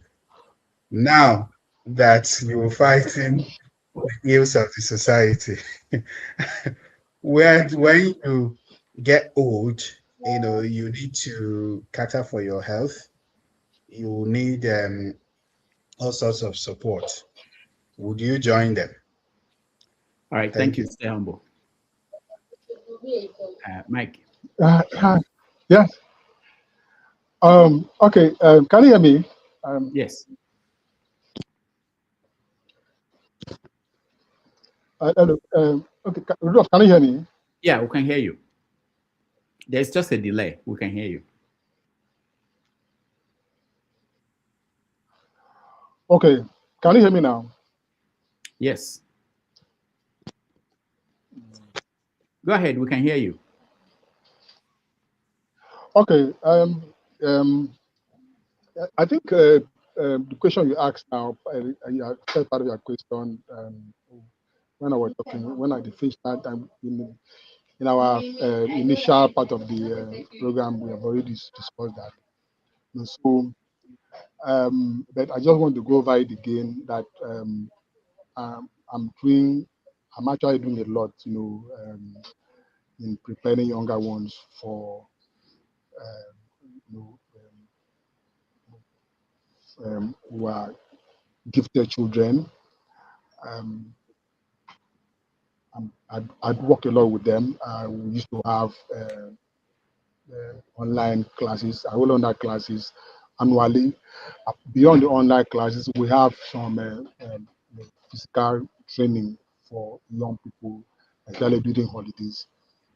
And I move around a lot, to do that. I got invited to some places and where I totally talk to young people and I actually encourage them to unleash on how to unleash their creativity in school. And in the course of that, we've discovered so many very brilliant ones. Because what people don't know is that um, the the apart from just using the ability to draw, that there is a lot you can use that. There is a lot you can do with that ability. No matter the course you are into, no matter what you study, no matter whether you are a lawyer, whether you are an engineer, whatever you are, the ability to be able to draw is a very, very key skill. And so we try to go around, helping children develop that. As to where do I see myself, I don't really see myself. I don't really see myself at all in the corridor of power.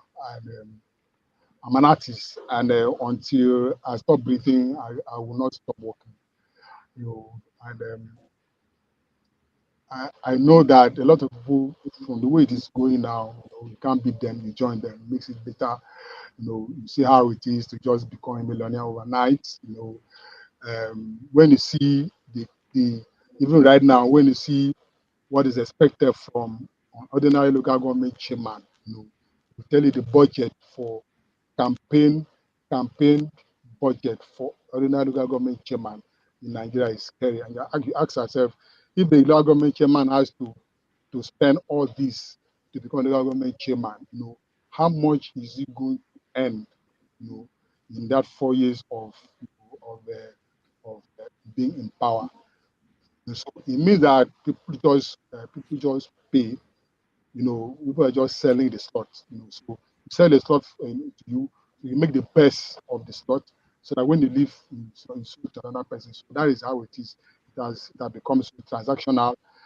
That it is very scary. And so I really can't see myself, in that kind of situation. I mean, I can't picture myself there at all. I keep seeing myself in my studio, and no matter how far I project myself, it is still my studio that I see myself. So I would rather die among my paints and brushes and all that, than see myself where I need to become maybe special SA to government on cartoon matters, something like that. So I think that actually uh, answers your question. We really work a lot with children. For example, we have some kids in Nigeria, maybe in your community, and you feel that okay, we have some very bright ones among them. You will not know until we have events like this where they are brought together and then maybe for a workshop or something. we encourage people to do that, because we have seen so many talents that we have discovered in the course of our moving from community to community, you know, you talking to children, seeing them draw and all that. It's very satisfying for me, to see young ones. I know what happened to me growing up. I never had that kind of opportunity. You know, I was mostly self-taught until I went to Yaba College of Tech. That was the first place I had a formal art training. So all along it was taught. I pushed myself. I showed interest on my own.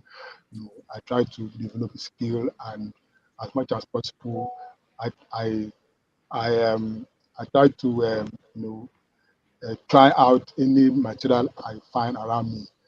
So that is what got me all the way to Yaba College of Tech, where I studied fine arts, formally for the first time. So I see a lot of young people who are also that talented, but they don't have the opportunity, they don't have the encouragement. Most of them, they are parents with school. Want to go and study, want to be a lawyer, want to be an engineer, want to be a doctor and all that. And but then these are children who are gifted, talented, in art. And when you push them that way, you just have to do what you want to do, and they don't really like what they're doing. So, and if you don't like what they're doing, it's always a problem. So, we just want to encourage parents to recognize that they have children who show this kind of talent, this kind of trait. It's just give them the right kind of push, and this is where we always want to encourage. All right, thank you. Thank you. Stay humble. Let's go to OC. Dr. OC, you're next. Ah, okay. Thank you so much. I'm just right in the middle of it because as you can see, I'm at work actually. But I don't want to miss the opportunity to meet the legendary Mike Asukwo. Mike, thank you for all you do. When somebody is able to make you laugh through your pain, then you know that person has a special talent, and that's what Mike has done for us in Nigeria. With his very very unique talent. Each time he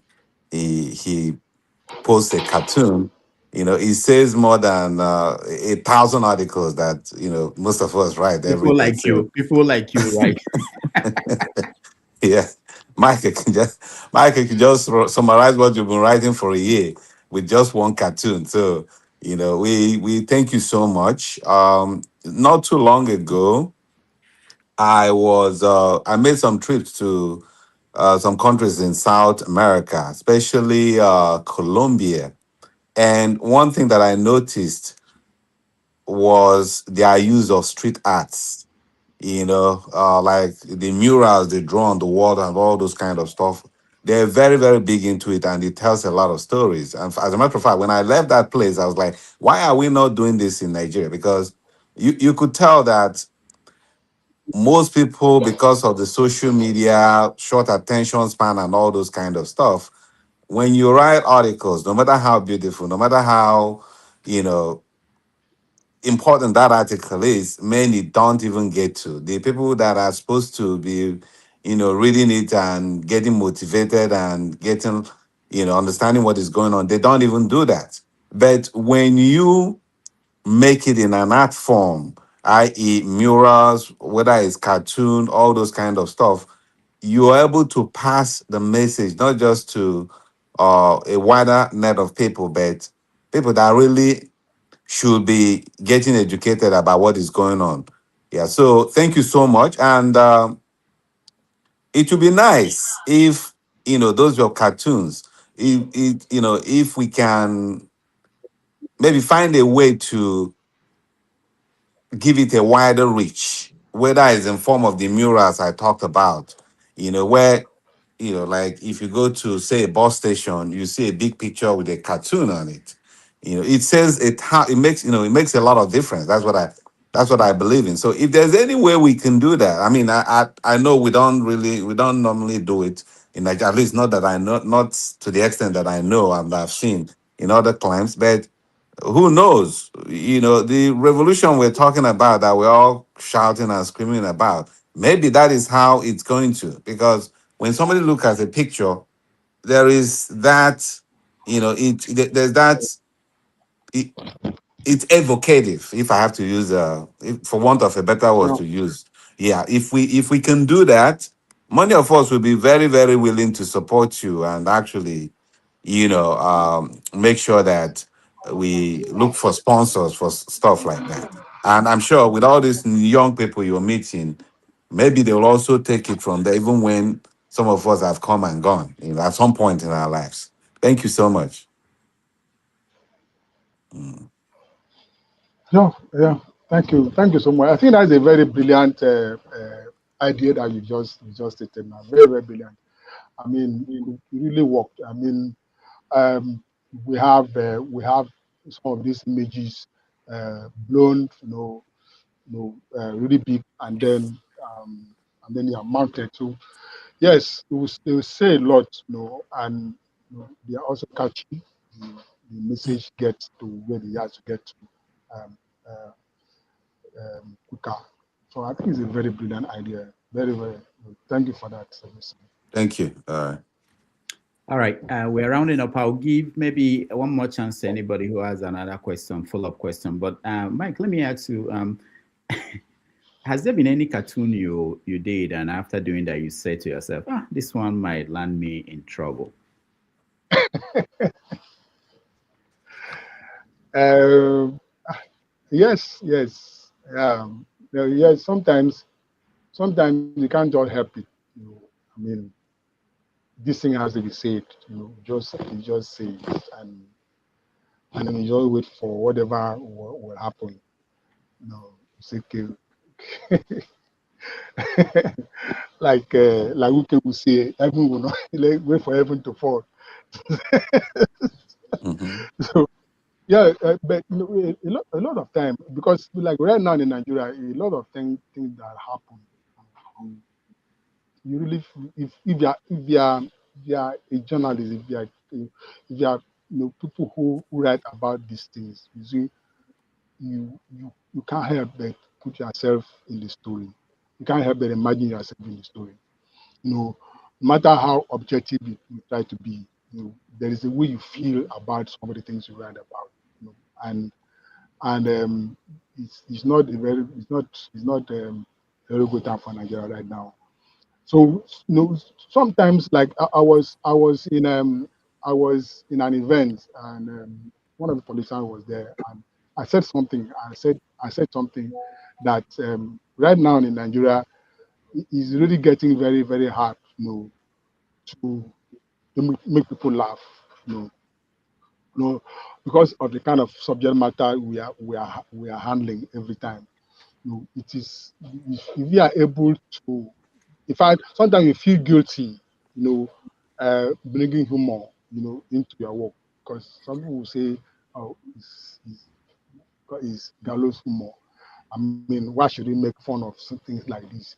Because it seems everything around us is so serious, things you just feel like crying about.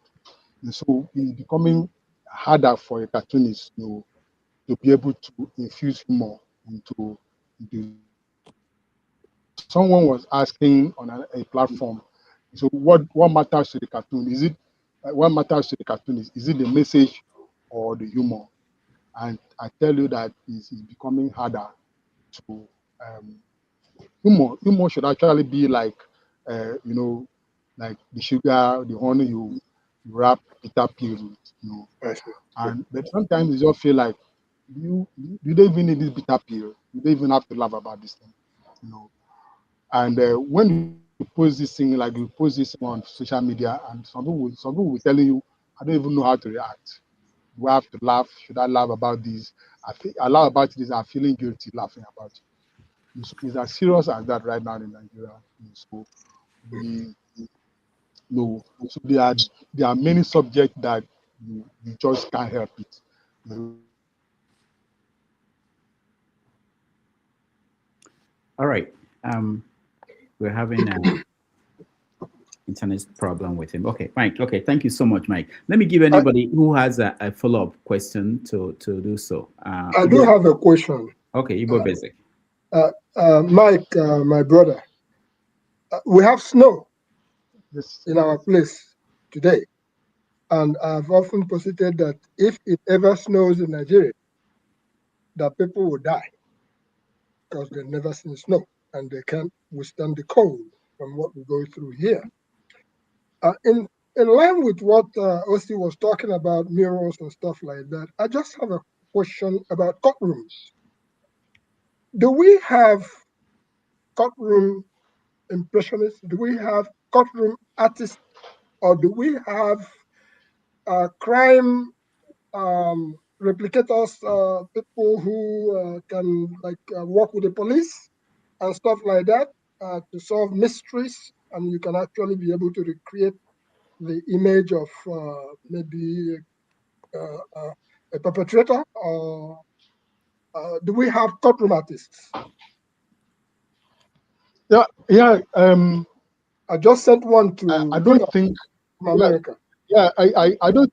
Yeah, I don't know about costume artists, but I used to ask myself, in Nigeria, you still have pictures from courtrooms, and so I don't think any artist will be sent out of the courtroom if he goes there to make sketches. But then I think that those courtroom artists we have, like in the US, I think those are actually official, because those the pictures, the drawings they make are actually part of the documentations of.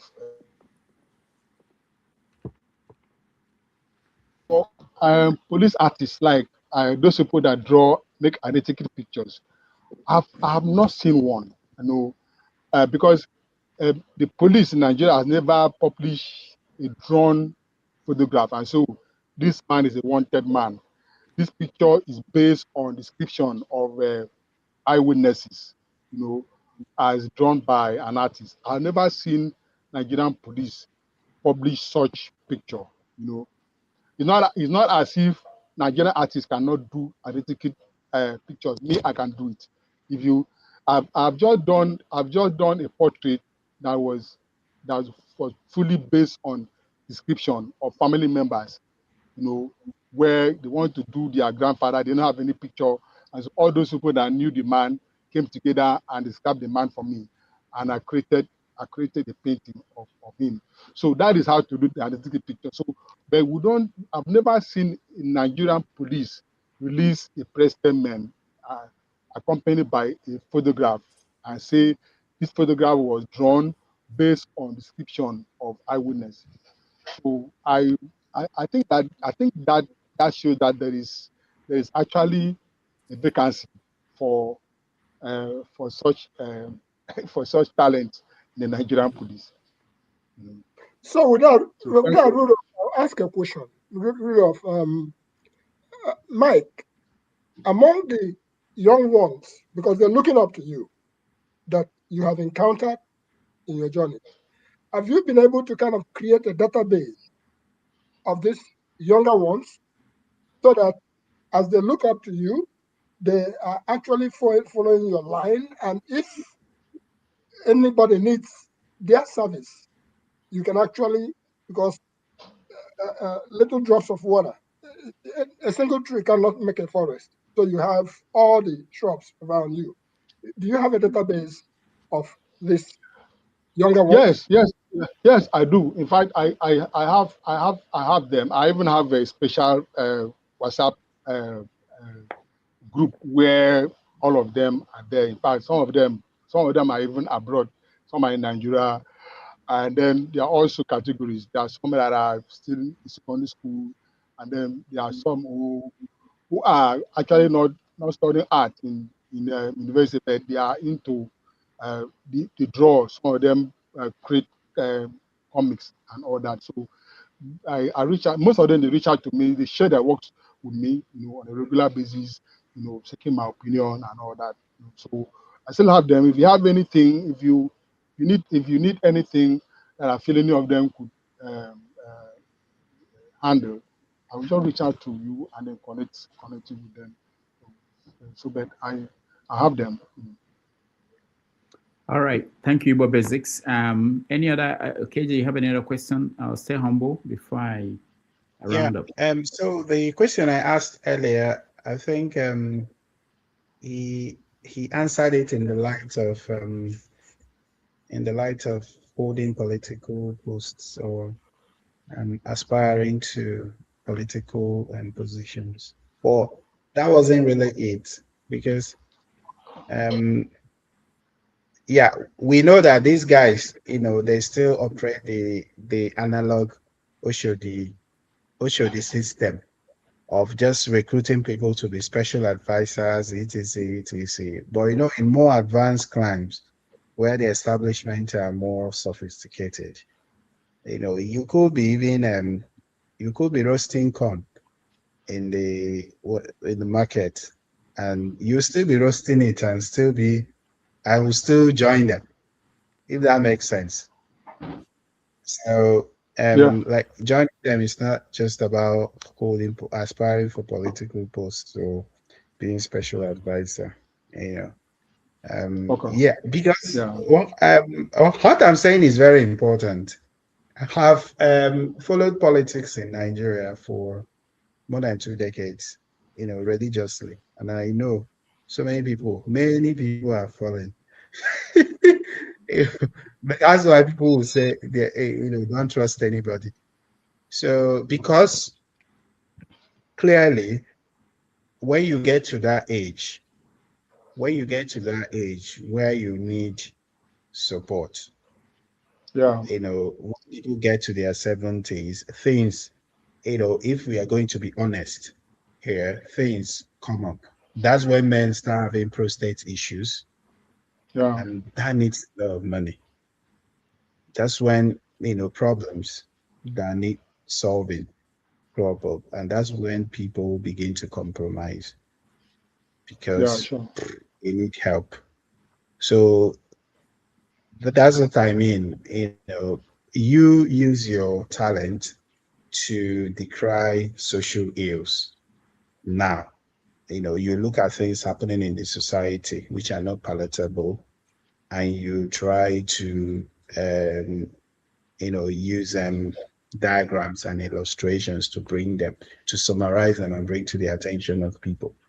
Now, so by joining them, it's doing the opposite of what you are doing with your cartoons. The same oppressors, the same suppressors, the same demons um, of Nigeria, using those cartoons to now portray them as the messiahs and good people. That's what I mean. Would you join them? Yeah. Yeah. Yeah. I understand. I understand what you're saying. You're looking at a point where you will start doing what they're doing now. I mean, speaking from the other part of your mouth, or should I say, drawing from the other part of your pencil. The very thing that you decried all along. You start finding merit in them, or trying to justify them and all that. Yes, it is actually pathetic. That we could be looking at. At this moment, you should be worried about things from that in that direction. And but I just feel that there's something about principles, you know, where because even right now, it's not as if I'm not being tempted. It's not as if business is paying me in millions and I don't have need for money. Yes, I do. And I can tell you that there have been attempts to draw me out. I don't want to I don't want to I don't want to sound uh, boastful, uh, but or maybe at the risk of sounding immodest. I would say that um, I have turned down offers like that. Offers that have strings attached to them. Offers that that are not, that I look at and tell myself that it's like this good that I'm getting. He still has the rope tied to his neck. Yes, I've had things like that. In fact, I have it from level that people might find it hard to believe. Because when you look at what you have stood for all these years, you now ask yourself, what will people believe you? What about your credibility? What about image? What will people talk about you if you now uh, turn against everything that you have preached? I'm not a politician, so I might not be able to really explain myself. I might not be able to break that promise so easily. I might not be able to tell you, okay, this is why the promise I made I could not fulfill today. So I'm not a politician like that. I'm an artist, and I may not have that kind of platform, and it might not be so easy for me to tell my followers or even my conscience, okay, so okay, this is I know this is bad, but this this 4 legs good, but let me say 2 legs better. I don't know when I'm going to start doing that at my age. So in fact, people are going up on me. People just say, some people even think that they will even tell some people, if you want Asukwo, do you know how much business they paying him? Because they can't believe that I could be with this company this long. Uh, there should be something they are using to hold me. There's nothing, just that I find a business the company, that is true to its words, and it doesn't band it to the pool of political actors. No matter what happens, we try to stay as much as neutral as much as possible and objective. So that has actually been a saving grace, because you cannot come out to say, oh, Asukwo using his platform to harass or have been paid to malink. So those things don't happen because of where I'm working with, who kind of people that I'm working for. So Thank you. that is. Sorry. Finish up your thoughts. You said that is. I wanted to Okay, ask you. so that has been my guiding principle. Okay. I wanted to ask you, who owns the business there? Who is the owner? Frank Aibogun. Okay. Okay. I don't know. I don't know him. Is the newspaper profitable? Yeah, the paper is doing well. I think is only daily business newspaper in Nigeria, and been going for 20 years now, and so he's doing well on his own. Do you know how many copies are printed every day? Because I heard that all the papers in Nigeria, they don't print up to 100,000 copies. Yeah, yes, a lot happened. I think internet happened to a lot of newspapers, and it's not been easy actually staying afloat. So I mean, they are dealing with only print. People don't just read print again. Everybody is holding one kind of device or the other where they can access news, at the tip of their fingers. So print generally has print actually has suffered, has actually diminished for over a period. So we are just struggling for that advert space and all that. Then everybody has gone online. So um, it's even a surprise that most of them are even able to stay afloat. But some of them are still doing very well. All right. Thank you So, so much. Yeah. Rudolph, if you let me for a second, Mike, I'm sure you know the story of Aminu Kano in the Nigerian contest, and I'm sure you know the story of Tyson Lorraine. The question is a good name really better than gold? Can I add before you say something, sir? Can I add before you say something? I'm one of those whose father died and left with a good name. I think it's better than gold though, because even now, when I get to my community, people always refer to me as that son of a man whose father, the one who concludes all matters. Once he speaks, that's the end, because everybody knows that he's telling the truth. So I think, yeah, Mike, good name better than gold. And but here's what I will tell you, sir.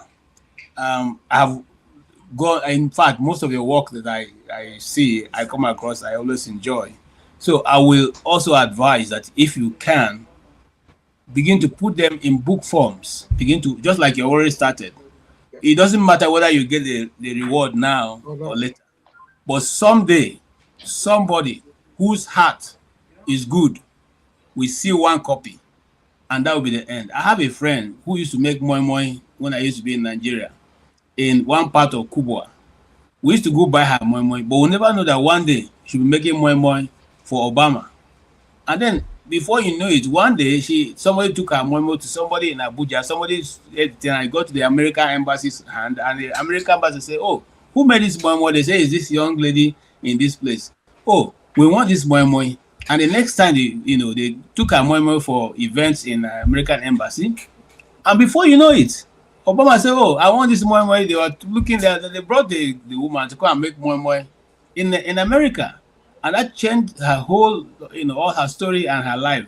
So one day, my brother, the good work you are doing, the education and the truth you are passing through your paintings or your drawings, somebody with a good heart will find it, and that which you are looking for, that truth will be told at a higher and a wider range. God bless you, sir. Amen. Thank you very much. All right, thank you, everybody. Mike, if you have any final words, you can say it now. Otherwise, I'll round up and yeah.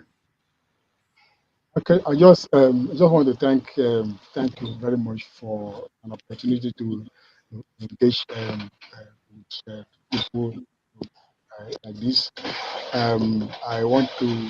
It's good that we never met, but it's good that one's work is being people are following one. It's actually very encouraging. That all the things we do, that we are actually getting some kind of recognition, even though it might be in the rooms and here and there. So I want to thank you so much for the platform like this, and I want to also say that, like we said, I'm available. If you have any personal project, and then you also have my books. Anybody want to get any book can reach out to you, and just let me know. I have two of them. They are still available, and so I want to thank you all.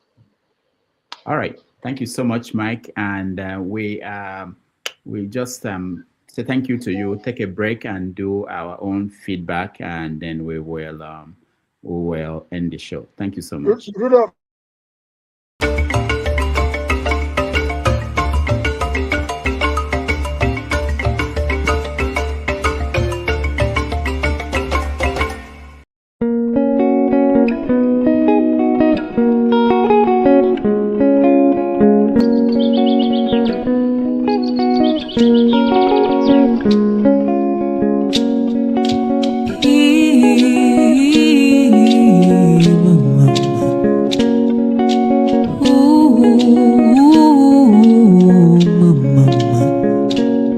So me ala teme, so me piki go teme, ora me ala teme,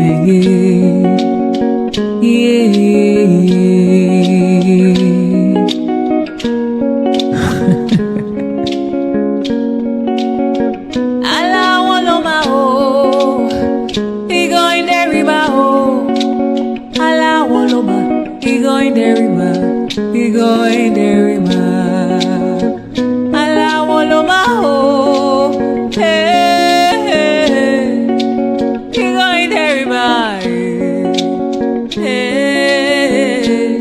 So me I like me, yeah.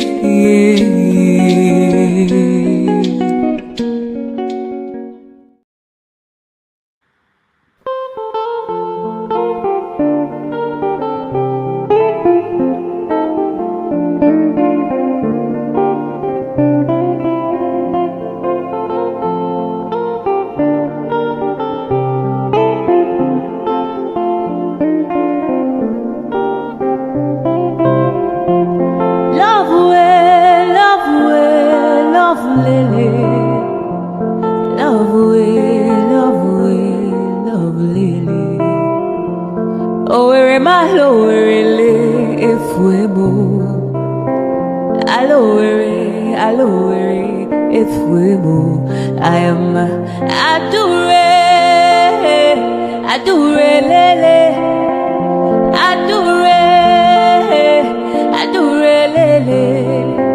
Idu kwa samaka onyoma odika powder. Idu kwa samupu onyoma odika fomu. Idu kwa samishi onyoma odika pilo. Ololololo aduru bwebule wakawa iwariwo. Ice Rosa Olerio, Rosanna Olerio, Adikadimba. Adure Olerio, Adure bule waka wa iurio. Adure lele.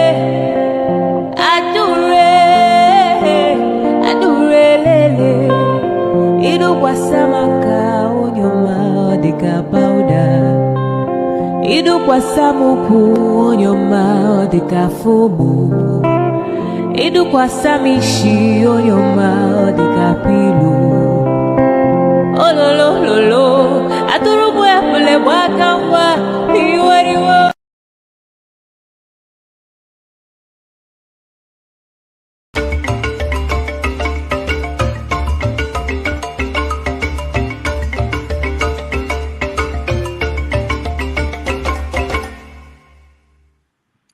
All right, welcome back. Where am I? It's welcome back. Thank you so much for hanging in with us. It's been a wonderful afternoon. I know our people are usually expecting politicians and politics. Well, you know, this is a conversation that is open to topics beyond politics, and I think Mike and people like that are playing a role that we all grew up. I don't know about you. Looking at those cartoons in newspapers, so it was wonderful to have him here.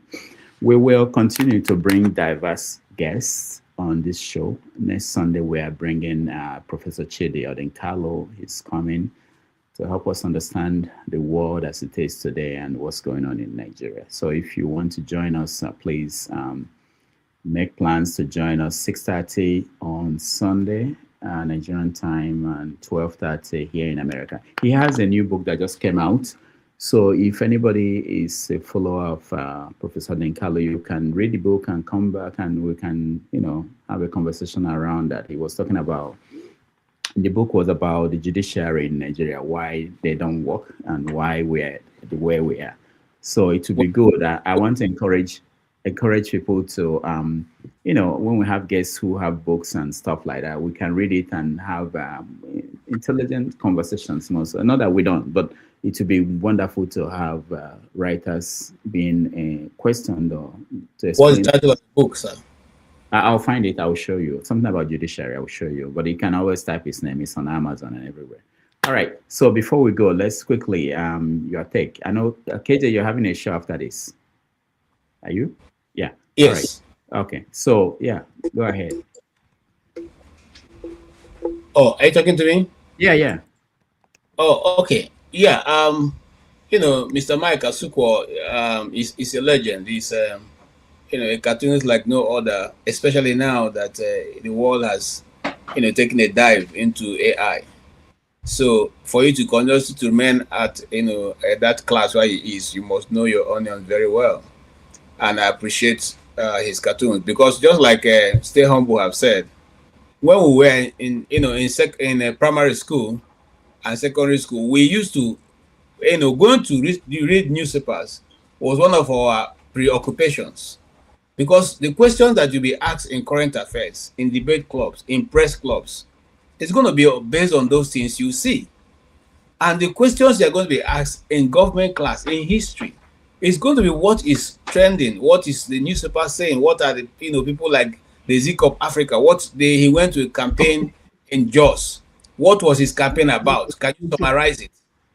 Okay, this was what we were asked. And you go to a debate, you don't have these facts, they floor your school. You come back, you can't even walk around because they say, look at the guy who went to represent us, and they just mess him up. Simple question, you couldn't even answer it. So, but now, education has shifted. It is now microwave. Once it's beyond 15 minutes, nobody wants to listen, and nobody wants to read or even look at a cartoon and interpret it for what it is or learn from it. So for him, I really appreciate his work and what he's doing.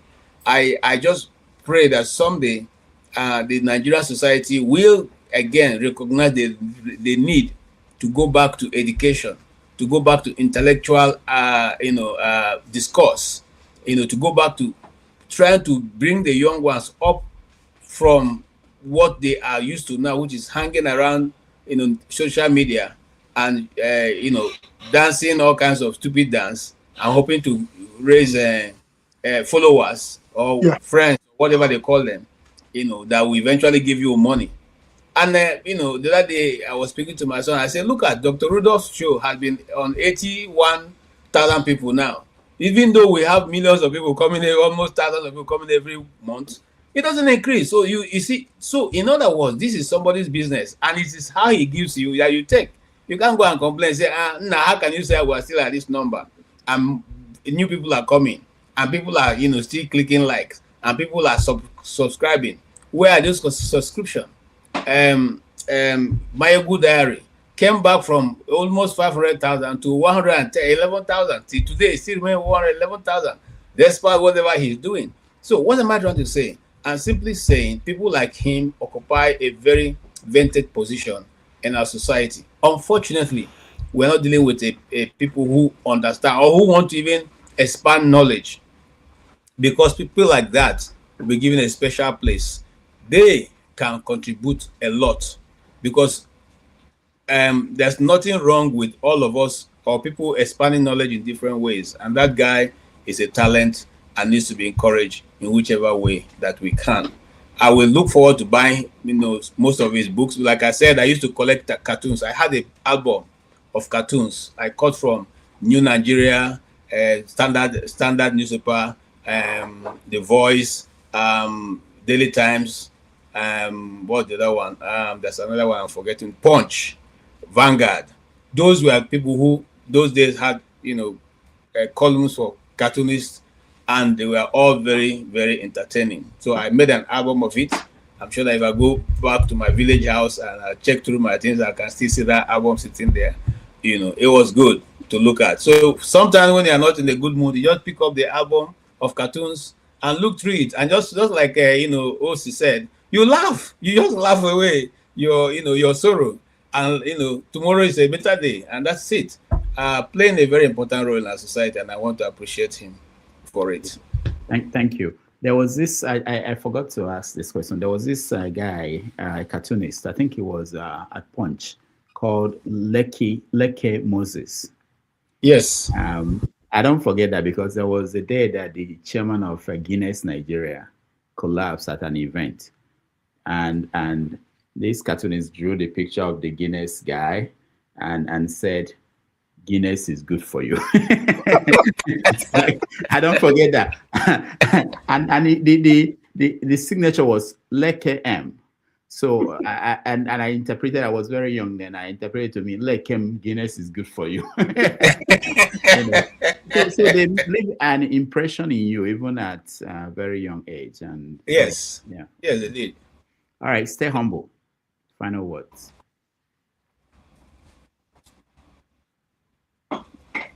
Okay. Thank you. So yeah, I think I agree with other KJ. Sorry.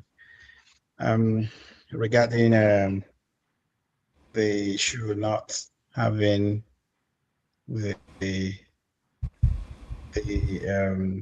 the followership it deserves, really, because of the kind of society, the kind of people that we reach or we trying to reach. Because I think that this show is if it's in Bible days is in the category of the Sahendrins.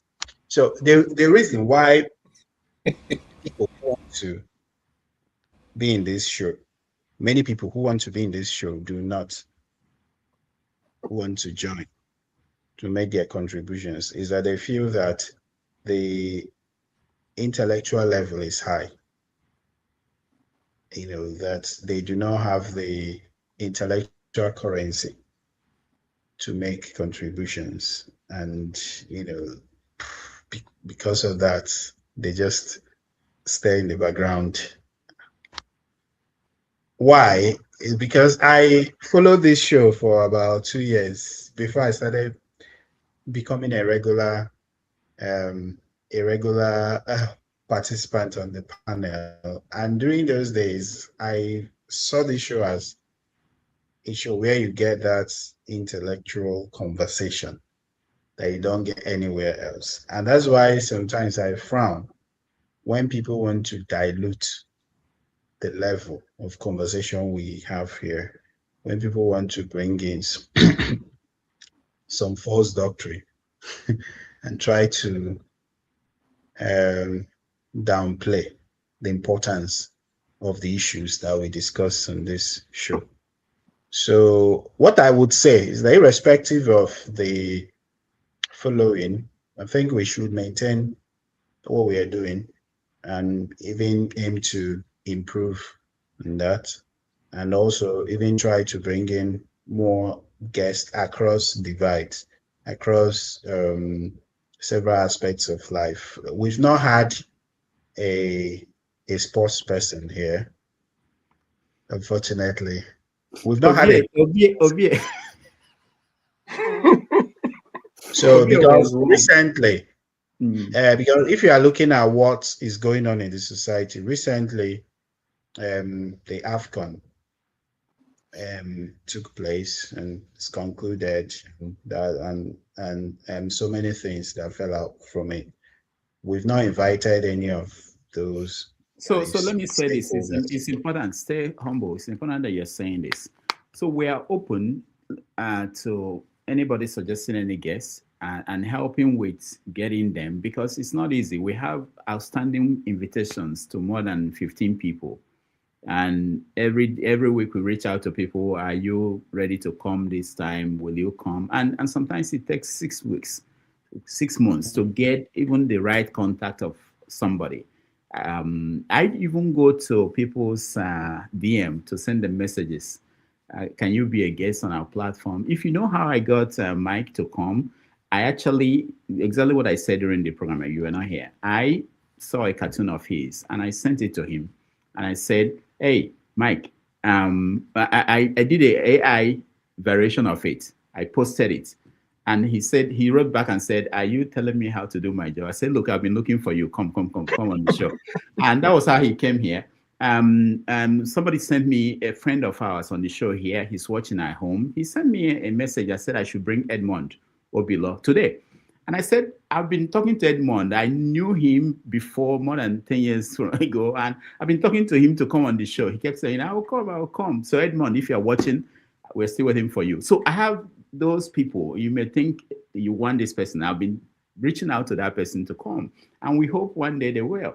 So it's not that we are not reaching out, but sometimes we need help too with people who have direct contact with them. So we have open invitation for anybody. Once they are ready, bring them here. Yeah, even some of these people who are members of the establishment, the Nigerian Oh, corrupt I establishment. had a government official. I don't want to mention the name because I'm still being promised that they will come. Not government spokesperson for the presidency. I'm still hoping he will come and on this show. So, but it's up to him. The day he says he's ready, I'll bring him here. So the invitations are always out there. Yeah, that's it. And even if you can invite bedknock, the bedknocks of this world, I don't discriminate. the Riley Moores of this world. Wike, before he became a minister, I was very close to getting Wike to come. Somebody who knew him and they're close, and But I think sometimes what happens, I will tell you the truth. They will say, who is the host? And instead of telling them it's Rudolph, they will tell them it's Dr. Damages. And that ends it. So, I'm reaching out to a lot of people. There's nobody that I don't think if you can mention a name that we haven't, unless we don't have the contacts. So Say Dr. Damages. yeah, and then that ends it. So but we'll keep uh, doing that. So thank you guys. We have to end it. Dr. Damages. Yeah.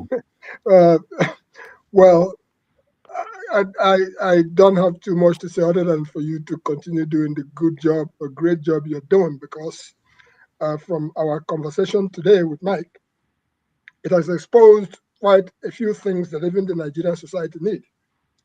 Because in this day and time, I'm glad that KJ took up that answer for him as far as the Aminu Kanu, Taisul angle, and then the current people in politics in Nigeria.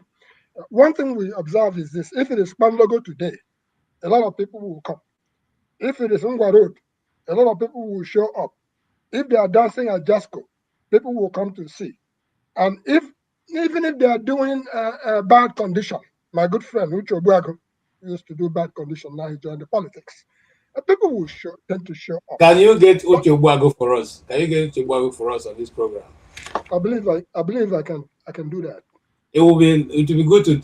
Rudolph, you know about Uche even though he's an Igbo comedian, but he's one of those foremost Igbo comedians and been there forever. Okay. Yeah, In bad condition. He has been into this studio a few. bad condition 1, 2, 3, 4. I Times. know of bad condition. We We would we like have to all talk his to something. we have all Yeah, his everything in here. This is almost a custodian of his works. Yeah. Great job he has done. But we'll try and see what we can do to get him across here. All right. So I people think, are saying Rufai Oseni. Rufai has been here. yeah. I will try to talk to him. I'm close to Rufai. That's not a problem. I will try to see if he will come back. So I was trying to land with the fact that sometime somebody will show up because Rudolph Okonkwo asked him to show up, regardless of the consequences. Because what I said to the Nigerian society is that the damages that we are doing to the intellect of the young ones, when I mean the not the word damages in terms of damages, we are not damaging anything, but the setback we are living for the younger ones. When I come now and see everybody begin to fry their hair, I'm sorry to use that word, hair frying. In our time, in Aba, if they see you fry your head, they will catch you and tie you rope and think you're a madman. But at some point, it became fashionable that people now fry their hair and stuff like that. At some point, the original isn't broker.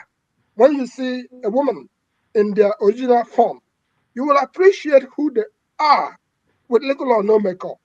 But today, the damage or the things that I'm trying to find the right word to use, what we are leaving behind for the young ones, you can now see everybody try to wear jeans. Since when did we start to wear jeans as Nigerians? You can now see everybody begin to abandon even their dire, their bada, all those things. Everybody is not, even our politicians, they now begin to wear sneakers. Come on now. What happened to our originals? So what I'm trying to say is that let's balance the act.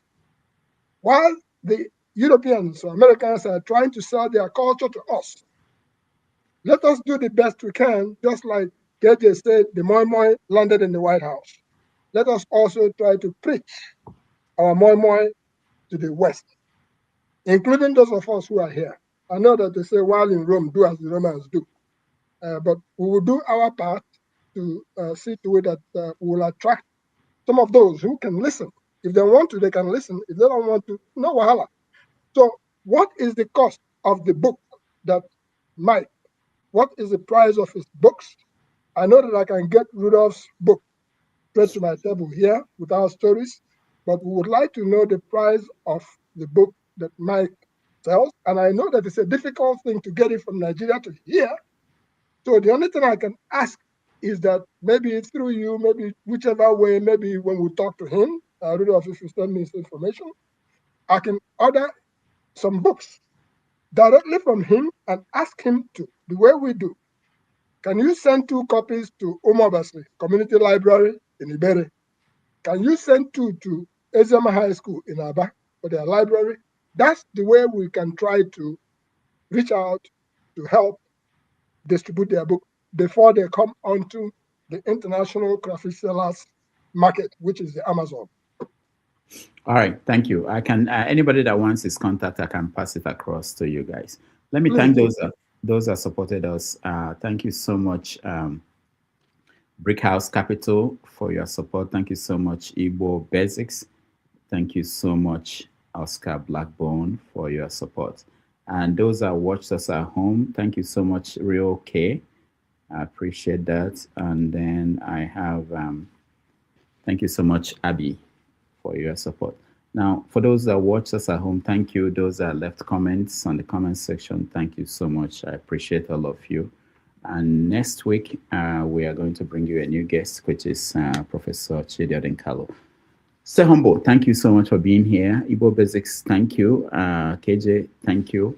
We're going to leave it at this point, and next week we will start again with Have Your Say 247 and 90 Minutes of Sunday. But KJ, we have a show coming up next, which will deal with the issues we talked about, which is an after show. He can expand it to talk on other issues in the news. It's up to him how he takes it. So on behalf of all the people who work behind the scene, because I have people who are working behind the scene, I thank everybody who joined us. I appreciate all of you. Thank you for being here, and I will see you on Saturday. Bye-bye.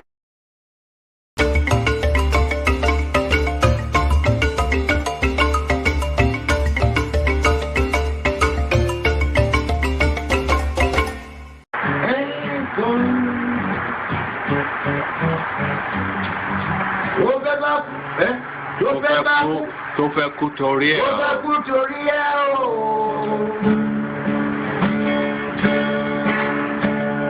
Ọwọ́ ẹni ló ti ṣàánú kọ́. Ayé la bá, ayé la fi sílẹ̀ sí.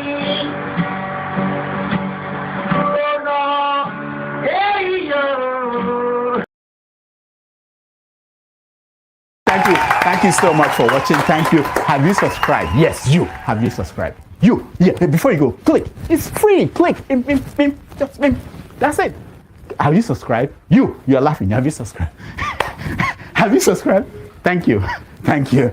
Thank you. Hey, madam. Thank you so much. I can see you. I can see you. We have to get to 100,000 subscribers. This by the end of the year. How are we going to do that if you don't subscribe? Yes, you. Yes, you're about to click off. Why? Have you subscribed? It's free. If you don't, ask your son, ask your daughter how to. Just one click. Thank you. Thank you. I see you. Aha. Thank you very much. Thank you very much. I'll see you tomorrow. Victim at all. Money for money, vote for vote. 20,000 per vote. They will have the money to buy everybody. Because all the governors have war chest. They just devote 3 months allocation to settling people. And people are hungry, they will collect. And if you don't even collect, there'll be a glitch in INEC. There'll be a glitch. That's all the truth. I'm just being honest. No need to sugarcoat it at all. No need to sugarcoat it. We are not going to have election in 2027. If you ever have it, nobody can defeat Tinubu the way we are today. I don't know tomorrow. As of today, nobody can defeat President Tinubu. And because he's in control of almost 31 governors, and they all have allocations to dispense to the people, to INEC, to DSS, to police. Is that not true? We are on. If President Tinubu were to just exercise the utmost wisdom of a statesman, 4 years is enough for him to be president. He has done enough. He has achieved his economic reform. So, political reform is now the front burner of the agenda. We can't continue the way we are now with 100 million naira form to run for office. So there is a program that will terminate in October 1, a civilian program, a civil society effort. We just pray and wish that President Tinubu can look in our direction. We cannot force him. We cannot. This is a primary school and even the junior secondary school in one of the states in northeast Nigeria. Okay, it may interest you to know that this is the GS1 class. Am I right? Yes. This is GS1 class, and then this is what? Primary what? This is primary 4 and 5. Please come close. Let us see the building. Let us see the board. This is primary 4 and 5, and then we will go to the other classes. Please let us see the building. This is what they have as building, and then we have primary 3 and 4 here. This is primary 3 and 4. We have the primary 1 here, or the KG, and then there we have primary what here? Primary 1 is here, and KG. Okay, and then it may interest you to know that this is a school that is under the state government. Like I said, it's one of the states in northeast Nigeria. I wouldn't want to mention the state, so that the state will not see us as putting them in bad light. We are calling on well-meaning Nigerians to support these children. It may also interest you to know that the children in this community are up to 200, up to 250. So there are 250 children.